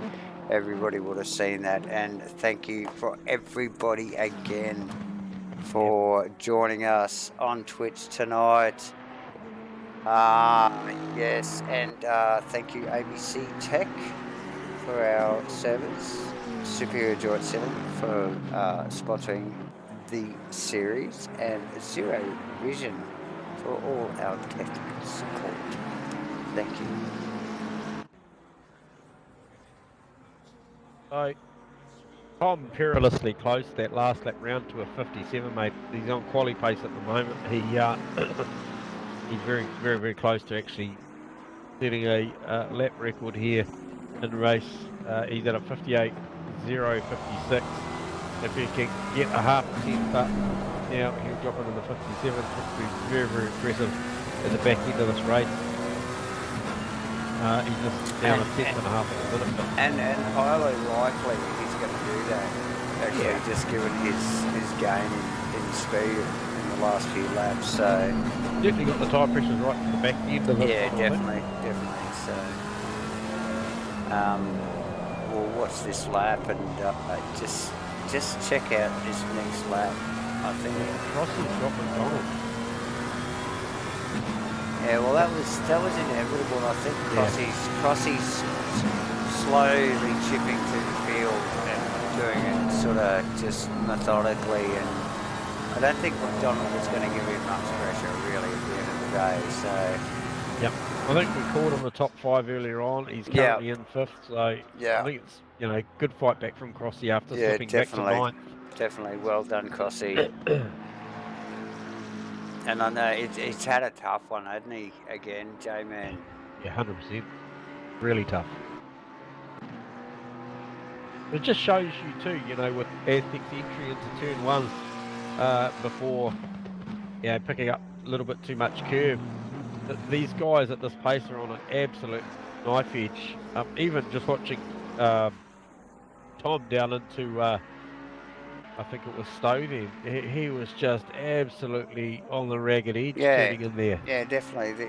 Particularly the McLarens, they've got a very pointy car, or the way the boys are setting them up, they look very nervous. The front points very accurately, but the back doesn't look like it keeps up, so to speak. So, you know, the guys are definitely working for their lap times, and oh yeah, it's a nervous car, and but the nervous cars produce lap times. Yeah, they're fast. They're definitely fast. Yeah, so as long I as talked to Aztec about it earlier. You know, he was saying his was. And I said, oh, it's probably not what you want for a 2-hour race. And he said, no, definitely not. But yeah, his car was certainly quick, though. But it is what it is. Like, I mean, that's what you got to do to get those lap times. You're just going to have to drive it, aren't you? Yeah, I think you do. And I'm watching on board with Tom at the moment, and there's a hell of a lot of wheel work going on. He is really firing that thing down in there. I bet. But that said, you know, 7.8 8-second margin, whatever, I think he's just having a bit of fun out there now. Oh, maybe too much fun as he gets it way sideways into turn 1 and just runs off track a bit. Well off track. We might have a quick look at that anyway. Jeepers. So we've seen Tom with a bit of an up and down race, actually, haven't we? Yep. And shown some, I don't know, some mistakes. Like he's human. Yeah. Yeah, he is. So, and like you said, big drift through 1. Massive. And deals with it, mind you. Yep. And carries it. But yeah, a couple of tenths lost there, no doubt. So, yeah, well, look, I'm going to drop back, I suppose, a little bit. Just look back at Stanley. Stanley just, you know, bringing it up the back for the 2nd position. Yeah. And and you can see Stanley, see Thomas going through the turn 1. Stanley's just coming onto the start-finish straights. Yep. And yeah, not that far away. So yeah, he's got a visual on him here and there, eh? You know? Yeah, he's just got just enough to keep him inspired to run that those deep lines that he's been running all night. So, he's not really under pressure from Aztec either, is he? So he can race his own race at the moment, can't he? He can. Yeah. Yep. No, he doesn't really have to worry about too much else. He can just. Yeah, so Crossy pulled away from JB after that pass was executed. Yeah, nice.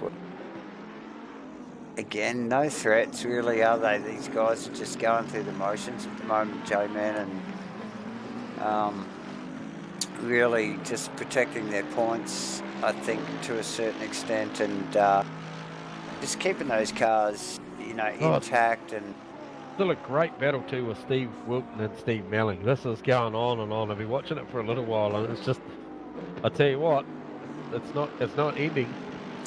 Yeah, let's have a bit of a look, because like these guys are great mates. So yeah, nice having a big look, eh? yeah, good fun stuff. He's real respectful to his Steve Melling. He won't put it somewhere without, you know, a prenup, mate. He'll basically he'll forecast it. You know it. And that car is filthy, isn't it? And it's all about the fun with these guys. You know, you just got to have a bit of fun. Doesn't matter where in the championship or where in the race you're driving. It's all about the fun, and you can see it here right now. The drive traction on that Aston looks better than that Ferrari. Surely. Aston looks like it forms so much nicer with the drive traction. Look at the run, look at the run. Yeah, but he's got to get the brakes, and the Ferrari does have a little bit of punch. He needs to take a leaf out of his teammates' book there and just jump off the brake there for a second. Yeah, just ease off the brake, modulate a little bit. Brake, yeah, and then run it on down there. Leave it up to the guy in front to give you a little bit of space because you're up there. But yeah, no, these guys be loving this. Plenty of respect from both of them. You know that, J-Man, these guys are definitely good mates. So awesome work from Steve Melling, Steve Wilton. Nice stuff. Go Steve-O, Steve-O, Stephen, Steve-O, Stephen. I don't know. Fan of both. So what do you reckon? Is he going to have a go? I don't know. Look, I don't know whether the Aston's got the punch and Steve-O just doesn't have the aggression. So that battle will go on unless someone makes a mistake. That battle will go on the whole rest of the race. It'll go right down for the next 24 minutes, right? Right to the end. That's right. Okay, what are we looking at? Who's close?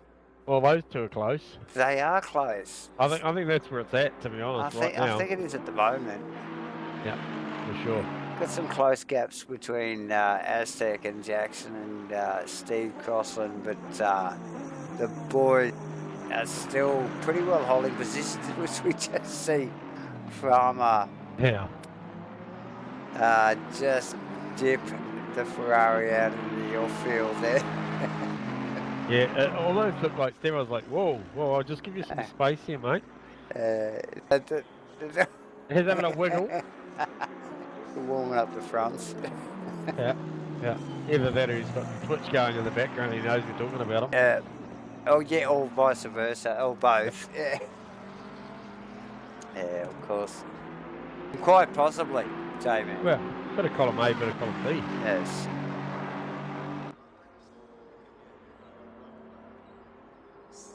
Jump in Steve-O's car. Yeah, mate. See Steve-O.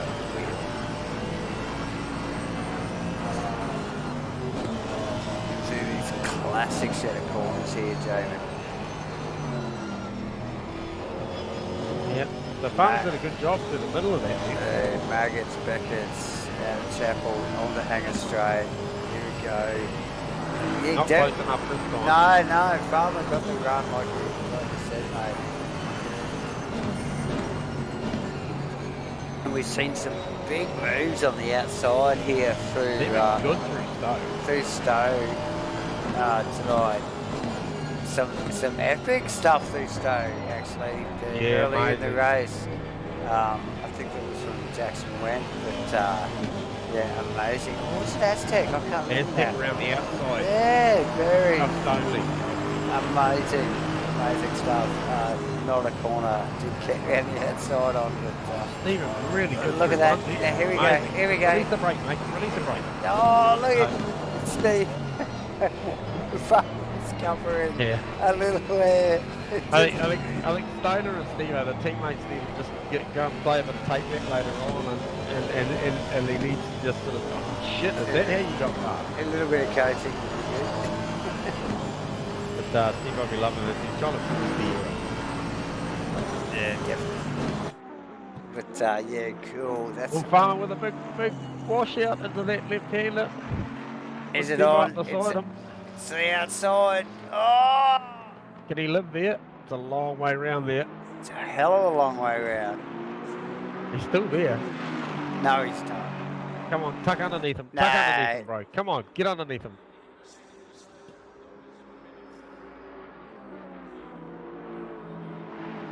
Well, that's a lot of curve. It handled it too.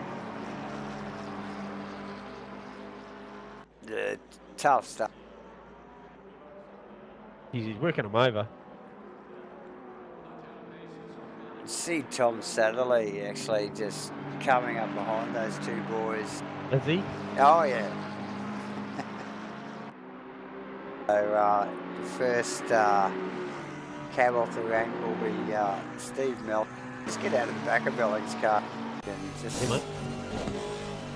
deals with this.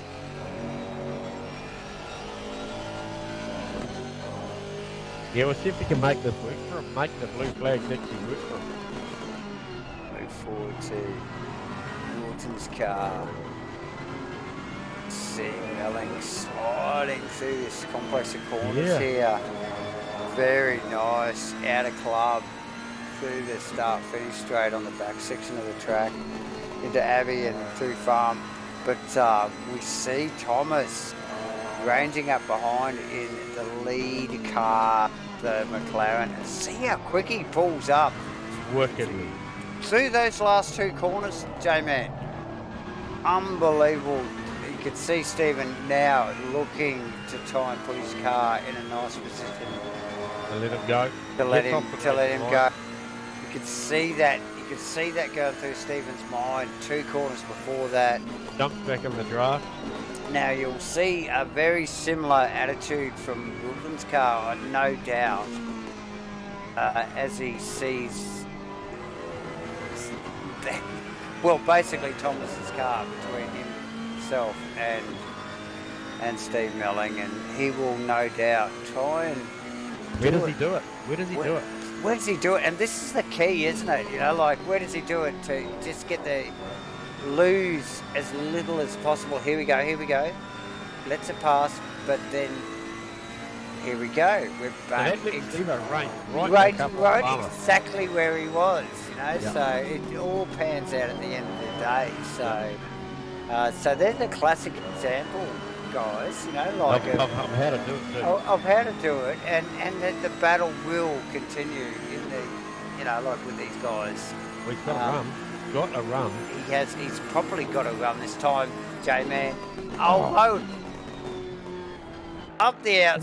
He's got to do it. Come on. He's got this. He's got the inside of the next one. Yeah, he's getting the golf clap from J-Man. Yeah. No, he'll be like, shut it down. My work is done here. Pull in the bits. I did it. Oh, there you go.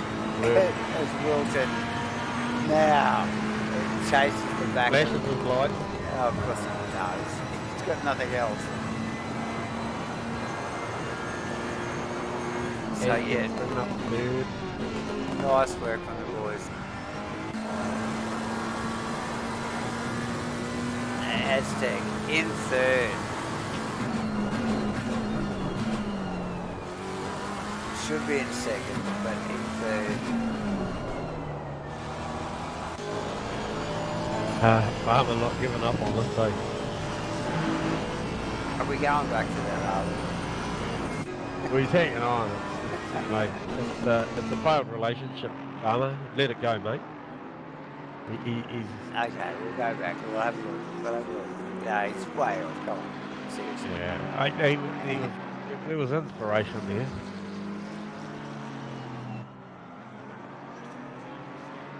Okay, so might just drop back to Ashby, see where he's at.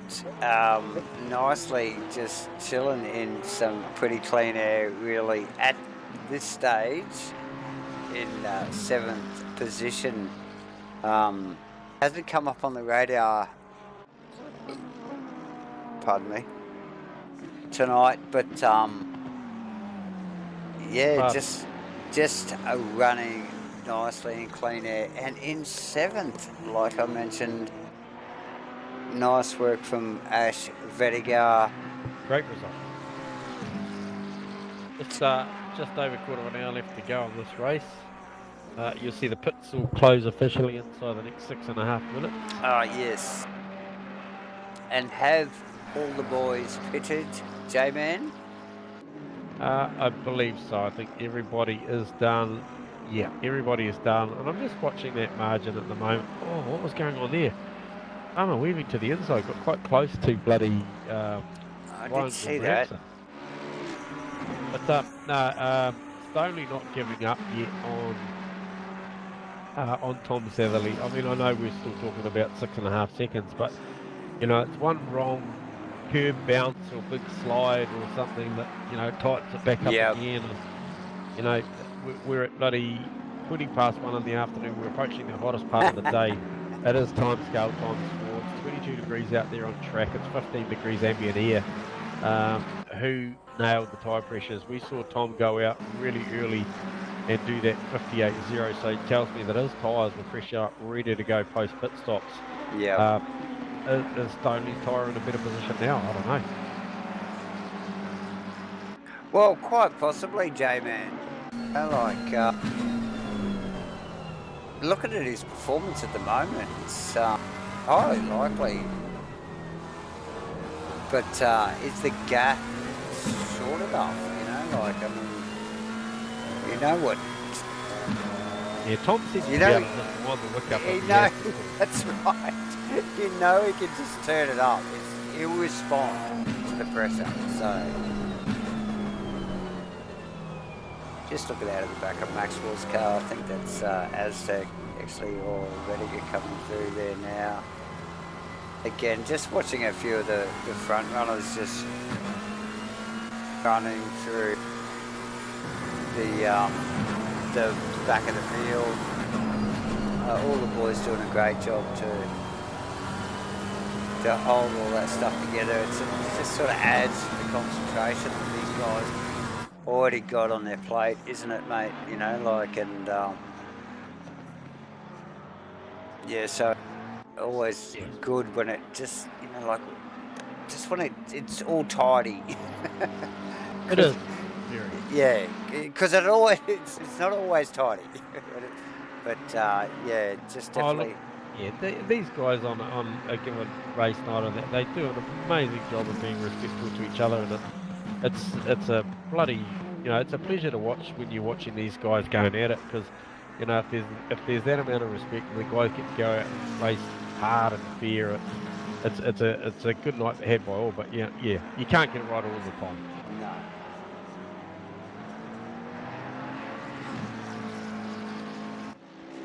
Yeah, as we saw with Nick Davison and Tom Satherley earlier, but yeah, just these some of these boys at the back moving very quickly, and obviously the guys at the back are running their own races, and quite often don't see these guys coming up behind them that quickly.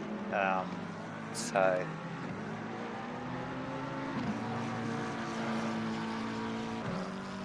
So Crossy is now just trying to see what margin he is off the back of Jackson for fourth. I don't think there's any threat there with 13 minutes to go, because he is a good, it must be over 15 seconds. It's 26.5, so no threat there. I think that's as far as you'll see Steve Crossy get tonight. Failing a drive-through or something from a runner in front of him, but I think that'll be about it. Yeah, well, he did call fifth, mate, and you know, he's got a good solid fifth at the moment. He's got no pressure from behind. He's done well, but not the easiest race for Crossy tonight, mate. No, that was a tough start, really. Yeah.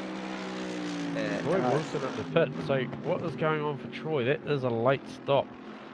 I'll just quickly grab Troy and just ask him what that was all about. That is really random. Troy Wilson, we've just got you just leaving the pits, dude. What was that all about, mate? Was that an unscheduled stop? Low on fuel, man. I wasn't going to make it to the end. Okay. Ow. Big engine in there, eh? I made a bad tyre choice at the start and then tried to trim my fuel back and I went too far. Okay, mate. You're trucking along quite nicely, mate, so that's a shame. So where's that dropped you out? Is that P16, is it? Yeah, I think I dropped about 3 spots. So. Yeah. Oh, well, that's life. I was told you're on still another 10 minutes, mate, so you may be able to get that that next position back. I'm not sure how far up the road B-Dog is, but have a good go at it anyway. Yeah, just stay focused, mate. Well we'll done. see. Bit of fun. We'll see how we go. Awesome, Troy. Well done, Awesome, mate. man. Cheers, guys. Right, mate. User was moved Yeah, the bugger. So a bit tight on fuel Oh, look, you know, it's I can say it's a rookie mistake so easily made, isn't it, J-Man? You know, like you're just not sure, depending on how hard you go and how much throttle you're using throughout the race. It can be so tight. But yeah, they're just letting us know that he actually dropped a little bit of fuel out in the pit stop, and clearly too much. So yeah, we got Stoneley, and just noticed the two Castrol cars are flying in formation at the moment. Just left the team car, but cool to see them both out on track. Yeah, definitely J-Man.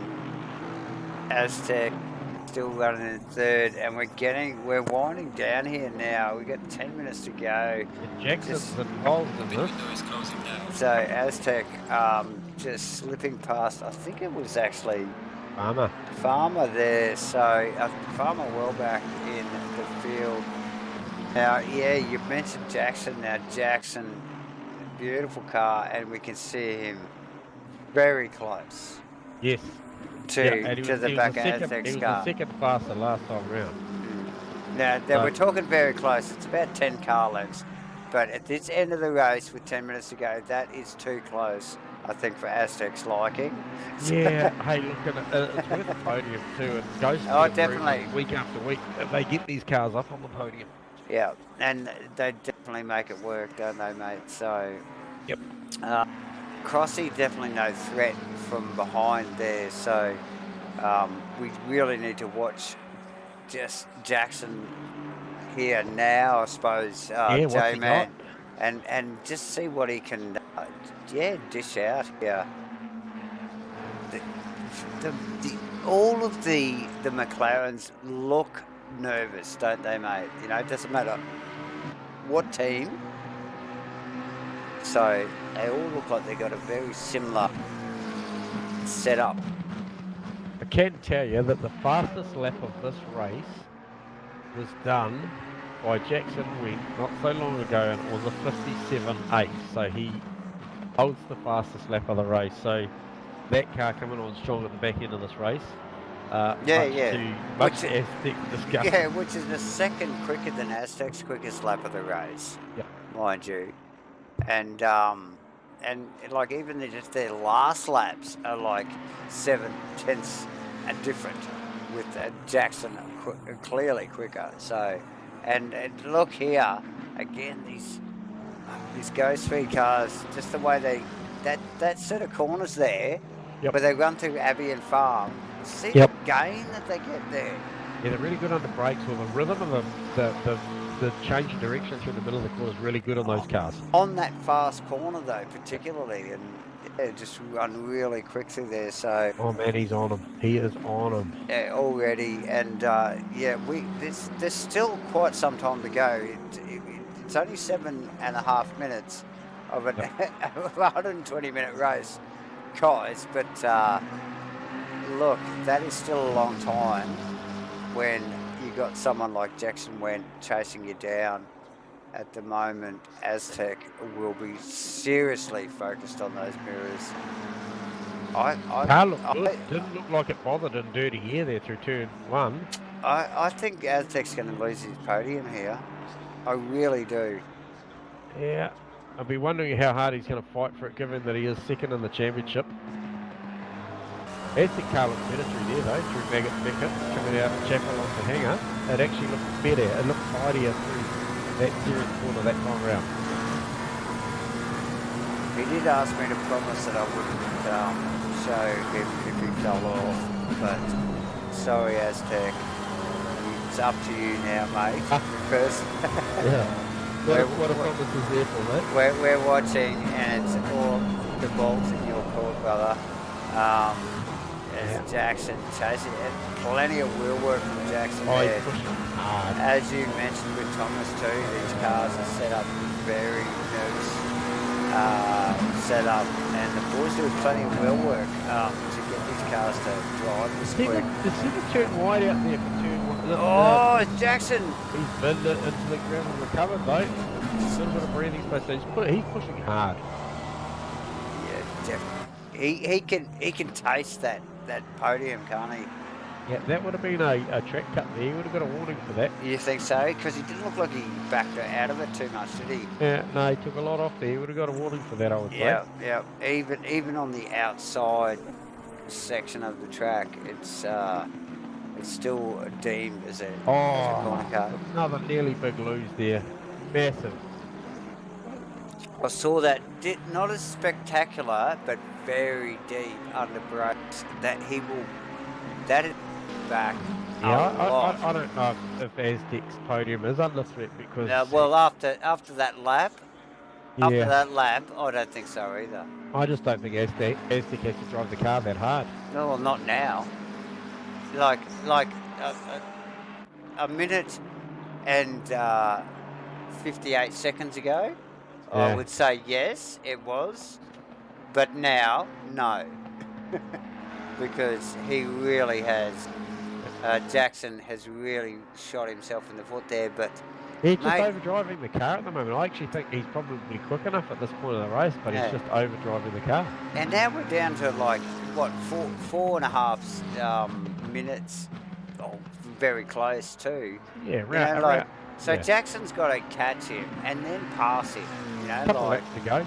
Yeah, so it's a big ask. You know, he's probably got we've got probably 3 laps to go at this stage, and that will be a difficult ask for Jackson. But look, that he really is the battle at the moment for 3rd position, guys.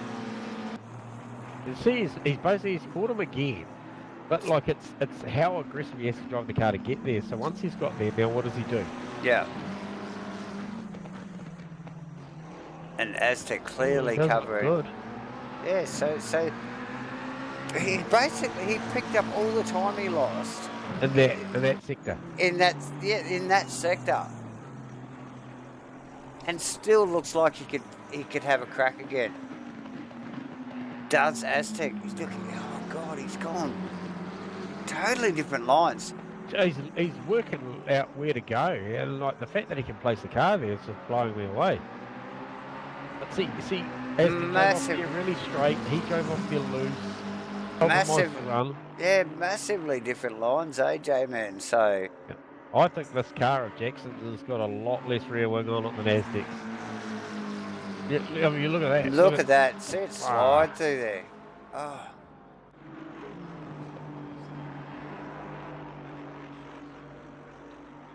But the wily old fox, like you said.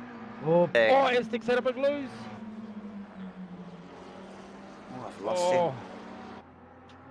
Recovering. He's got him. Here we go. He has got him. Unfortunately, Aztec will be dirty at himself there. I don't reckon he's going to give it up. He's 2nd in the championship, Jamie. Yeah. I still don't think he's going to give it up. He tells what was supposed to be 2nd. Eventually, you know. Oh! Is that a miscue on the brake there? Oh,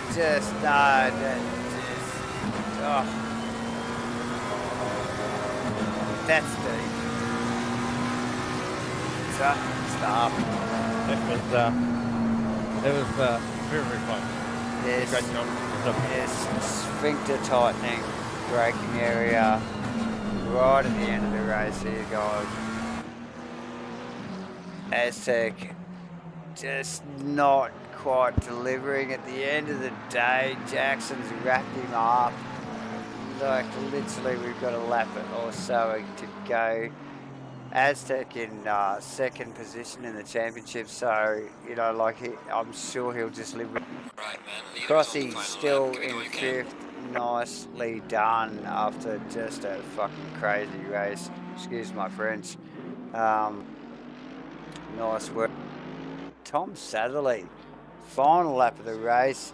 He runs through Maggots, Beckett, and into Hanger Straight for the final lap.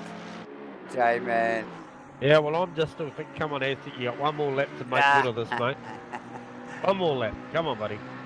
So, yeah, no, top efforts from Satherley, like, really controlled that first lap and took his teammate on to the first few corners. So, nice work. Yeah, he's just done a beautiful job, eh? Yeah, he has. Craig Stanley running in clean air and nicely in second position. Good work from the Asrnz English track, English UK car. Nice. Jackson. Just look, in the last couple of laps, it's just put the pressure on Aztec, slip past Aztec. Well, Aztec pretty well did. He told me to not broadcast that, but we broadcast it. Yeah. Little off from Aztec as poor Jackson went. So we'll pick up on Tom Satherley as he comes out of Luffield, I think, Davo, as he comes down flashing Brooklands as we speak. Flashing the lights already. That's a great drive. Knows he's got it done. Yeah. Nice work, Thomas, and beautiful drive. Again, controls the race. Yep. Total. Even though he led flag, not flag to flag, but pretty much he. Mate. From lap 2. Yeah. Pretty much. He got his teammate the first lap. Stoner's doing a great job to bring up P2. That's awesome. Yeah, he wasn't actually that far behind, actually, Stoner. No. And Jackson and Aztec. And we see Jackson just celebrate in front of Aztec. Aztec is just been going, whatever. Go on. Yeah. But good work from both of them. Great watch. What a battle. Crossy getting it sideways for the cameras. Coming out of the final corner. Great position for Crossy. Yeah, good work from Crossy. Well down in the field after a few mishaps early on in the race. Good effort to come back. John McDonald, just a nonchalant fucking 6th position there. Really didn't come up on our radar too much, but just smashing it out. Ashley Vett, 7th. Really tidy race from Ash. Sharks, another solid showing for Sharks to come home and Sharks in the top 10, awesome work. Sharks kept his head together, he's done well. Another Enduro under the belt for this season. Dropping down into the last complex corners here. In the 227 Ferrari. Looks pretty tidy, few bugs, but no damage. No, it's a great job there from Jarksy. Jozzy just coming round in 9th position, and then once he crosses the line, we'll go as far as Gunther Rowe for 10th, and that makes up your top 10. Great battles a little bit further down as well from there, as we witnessed earlier on with Steve Melling and Steve Wilton. Jake McKellen and Nick Davison, Brendan Rolfe. So Nick Davison actually getting one up over B-Dog in the end of that one. B-Dog holding that position for a fair while. But Nick Davison, the current leader of the Pro-Am Championship, just getting that job done. So, hey, look, we thank everybody for watching. We will commence with the podium getters as we speak, because, I got a big day tomorrow and I'll get this stuff done. Let's welcome to the Hotbox people. Brought to you by GoBro Racing. This is the driver podium interviews. Let's rock and roll. Who have we got first up? J-Man. Yeah, so first up we got Jackson went to the box. So Jackson went with a late charge to bring you home P3 for the night. G'day Jackson, you got us on comms? Yeah boys, gotcha. Bro, what a drive, mate. What a drive. It fell away from you a little bit at the start after that amazing qualification that you showed us. You had all the pace at the start of that one, and then your teammate rounded you up, and had some struggles, but come back strong.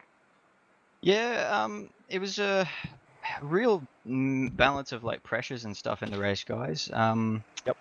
like the start, we were just very low on pressures, and really cold tires on the slicks on the wet track. So it was a case of sort of managing that, trying to survive. Had a bit of a tangle with Stoners, but I don't know whose fault that was. I judge it to be his, but racing incident is, I don't know, all in the past. Then the middle stint, we were about a PSI above the optimal for the tire pressures, so that was a real slog, and that's why we lost all the time. And then in the final stint, we were just able to bring it back on the right pressures. So yeah, no, that 57 we see you throw in there, we knew the car had pace, and albeit like, if you watch the stream back, I sort of called late in the piece. I think I felt like you almost overdriving the car a little bit at the back end, chasing Aztec, and oh mate, I could see him there, and I was like, oh, I need it. So it was really good racing with Aztec, and he did a really good race today as well. So credit to him and all the podium guys. Yeah, it was a solid effort, and you're finding yourself down here every week talking to us, which is an absolute pleasure. And I might have mentioned once or twice on the stream that I think the Ghostby boys might have found a bit of a home here, and it's good having you boys here, mate, because your racing IQ is really good. The racing that you're giving to us is bloody awesome. So congratulations on another podium. Thanks, guys. We'll see if we keep this one. I don't know. We'll have to look at the incident after the race. But no, look, I'm pretty happy with the race today, and really stoked to be able to make that gap up in the end. It was really tough, actually. So yeah, nice. It looked good from our position, mate. So hopefully if you get to watch it, enjoy it, and we'll talk to you again. Cheers, guys. Have a good one, mate. Cheers. User was moved out of your channel. Who's the man? In second, it's none other than his namesake, Silverstone. Are you there, bro? The boys. Wow, bro, how good was that? Nice work, mate. Shit today. Bro, wrecked. That was a top-notch race, bro. Not that far behind Tom at the end, bro. So I thought I had something over him in the second stint, and then I don't know, the tire just didn't hook up the same in the third stint, but felt, I just gave everything every lap, like from the start. Yeah, hey, look, well, we were loving the moves you were putting on coming out of turn 2, 3, just letting that brake go and just poking it down the inside, yeah, man. Mate. It was very much Van Gisbergen-esque. Yeah. So, no, I really enjoyed that. You had great presence of mind to just let the car run out off to the right-hand side and just fire it down the inside plenty of times. A little bit of contact here and there, but hey, look, mate, we enjoyed the racing. It was just fantastic and a well-deserved second. Yeah, thanks, guys. Yeah, no, I was pretty stoked with that. Like, it was some awesome battles. It was awesome trying to chase Aztec down. He looked strong. Like couldn't make any mistakes. And then, I thought, look, I was catching him, and I could see we were catching Tom, and I was like, oh, there's a chance here we're all going to be jammed up. Hopefully at the end, going to be a three-way battle, but it's not going to really pan out that way. And no, the tire pressures they were set the same as the second stint and the third, but they just really didn't feel the same as the second.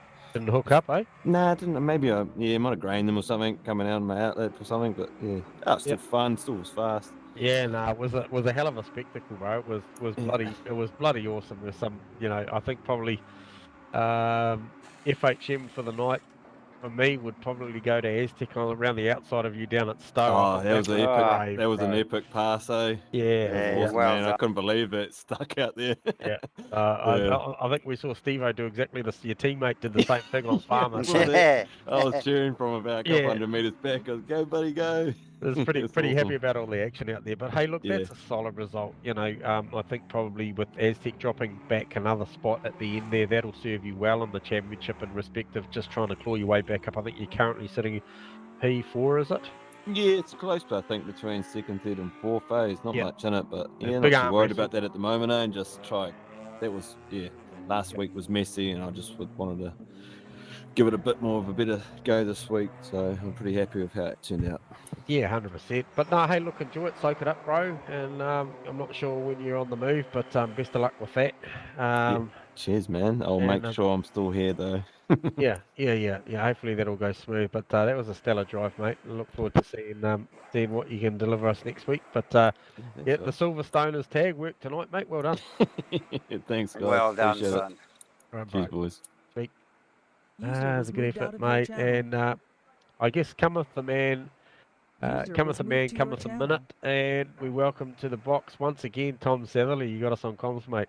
Hey Wes, yeah, you got me? Yeah, mate. Hey, look, congratulations first and foremost on another stellar victory, bro. Thanks a lot. Yeah, I'm shattered.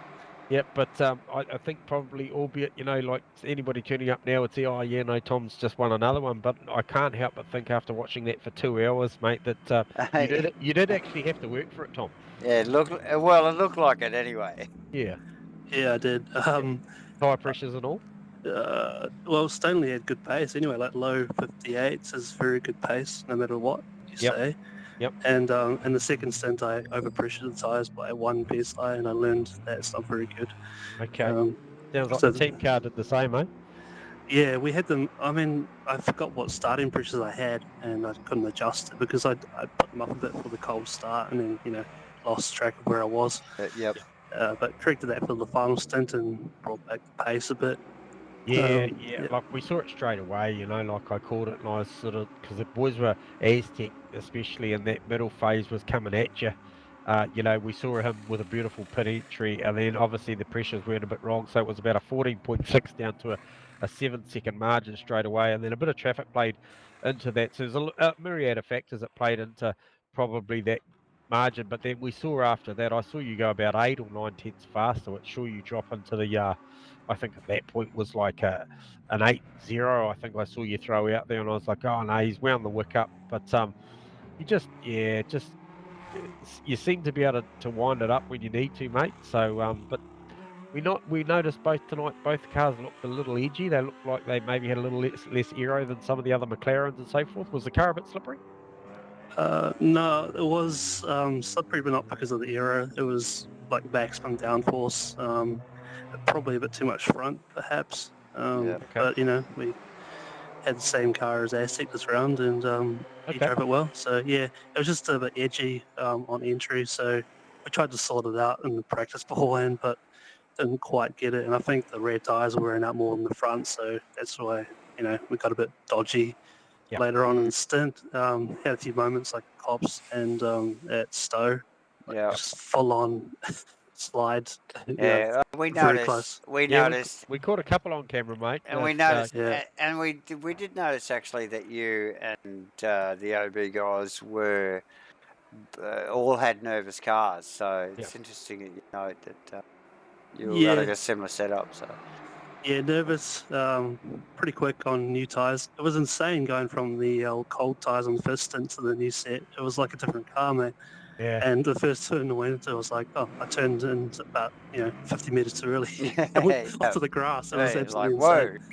I guess post race we can talk about it now, but like things like obviously everyone is well aware that that practice session was Friday, Saturday, Sunday, and we were sort of always going to start at 6 o'clock in the morning.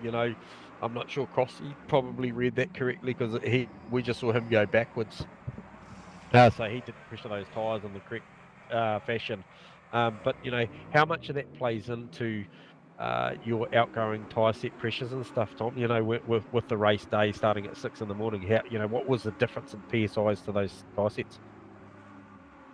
Oh, the damp track changed everything. So I pressured them up to what I would do on a cold morning.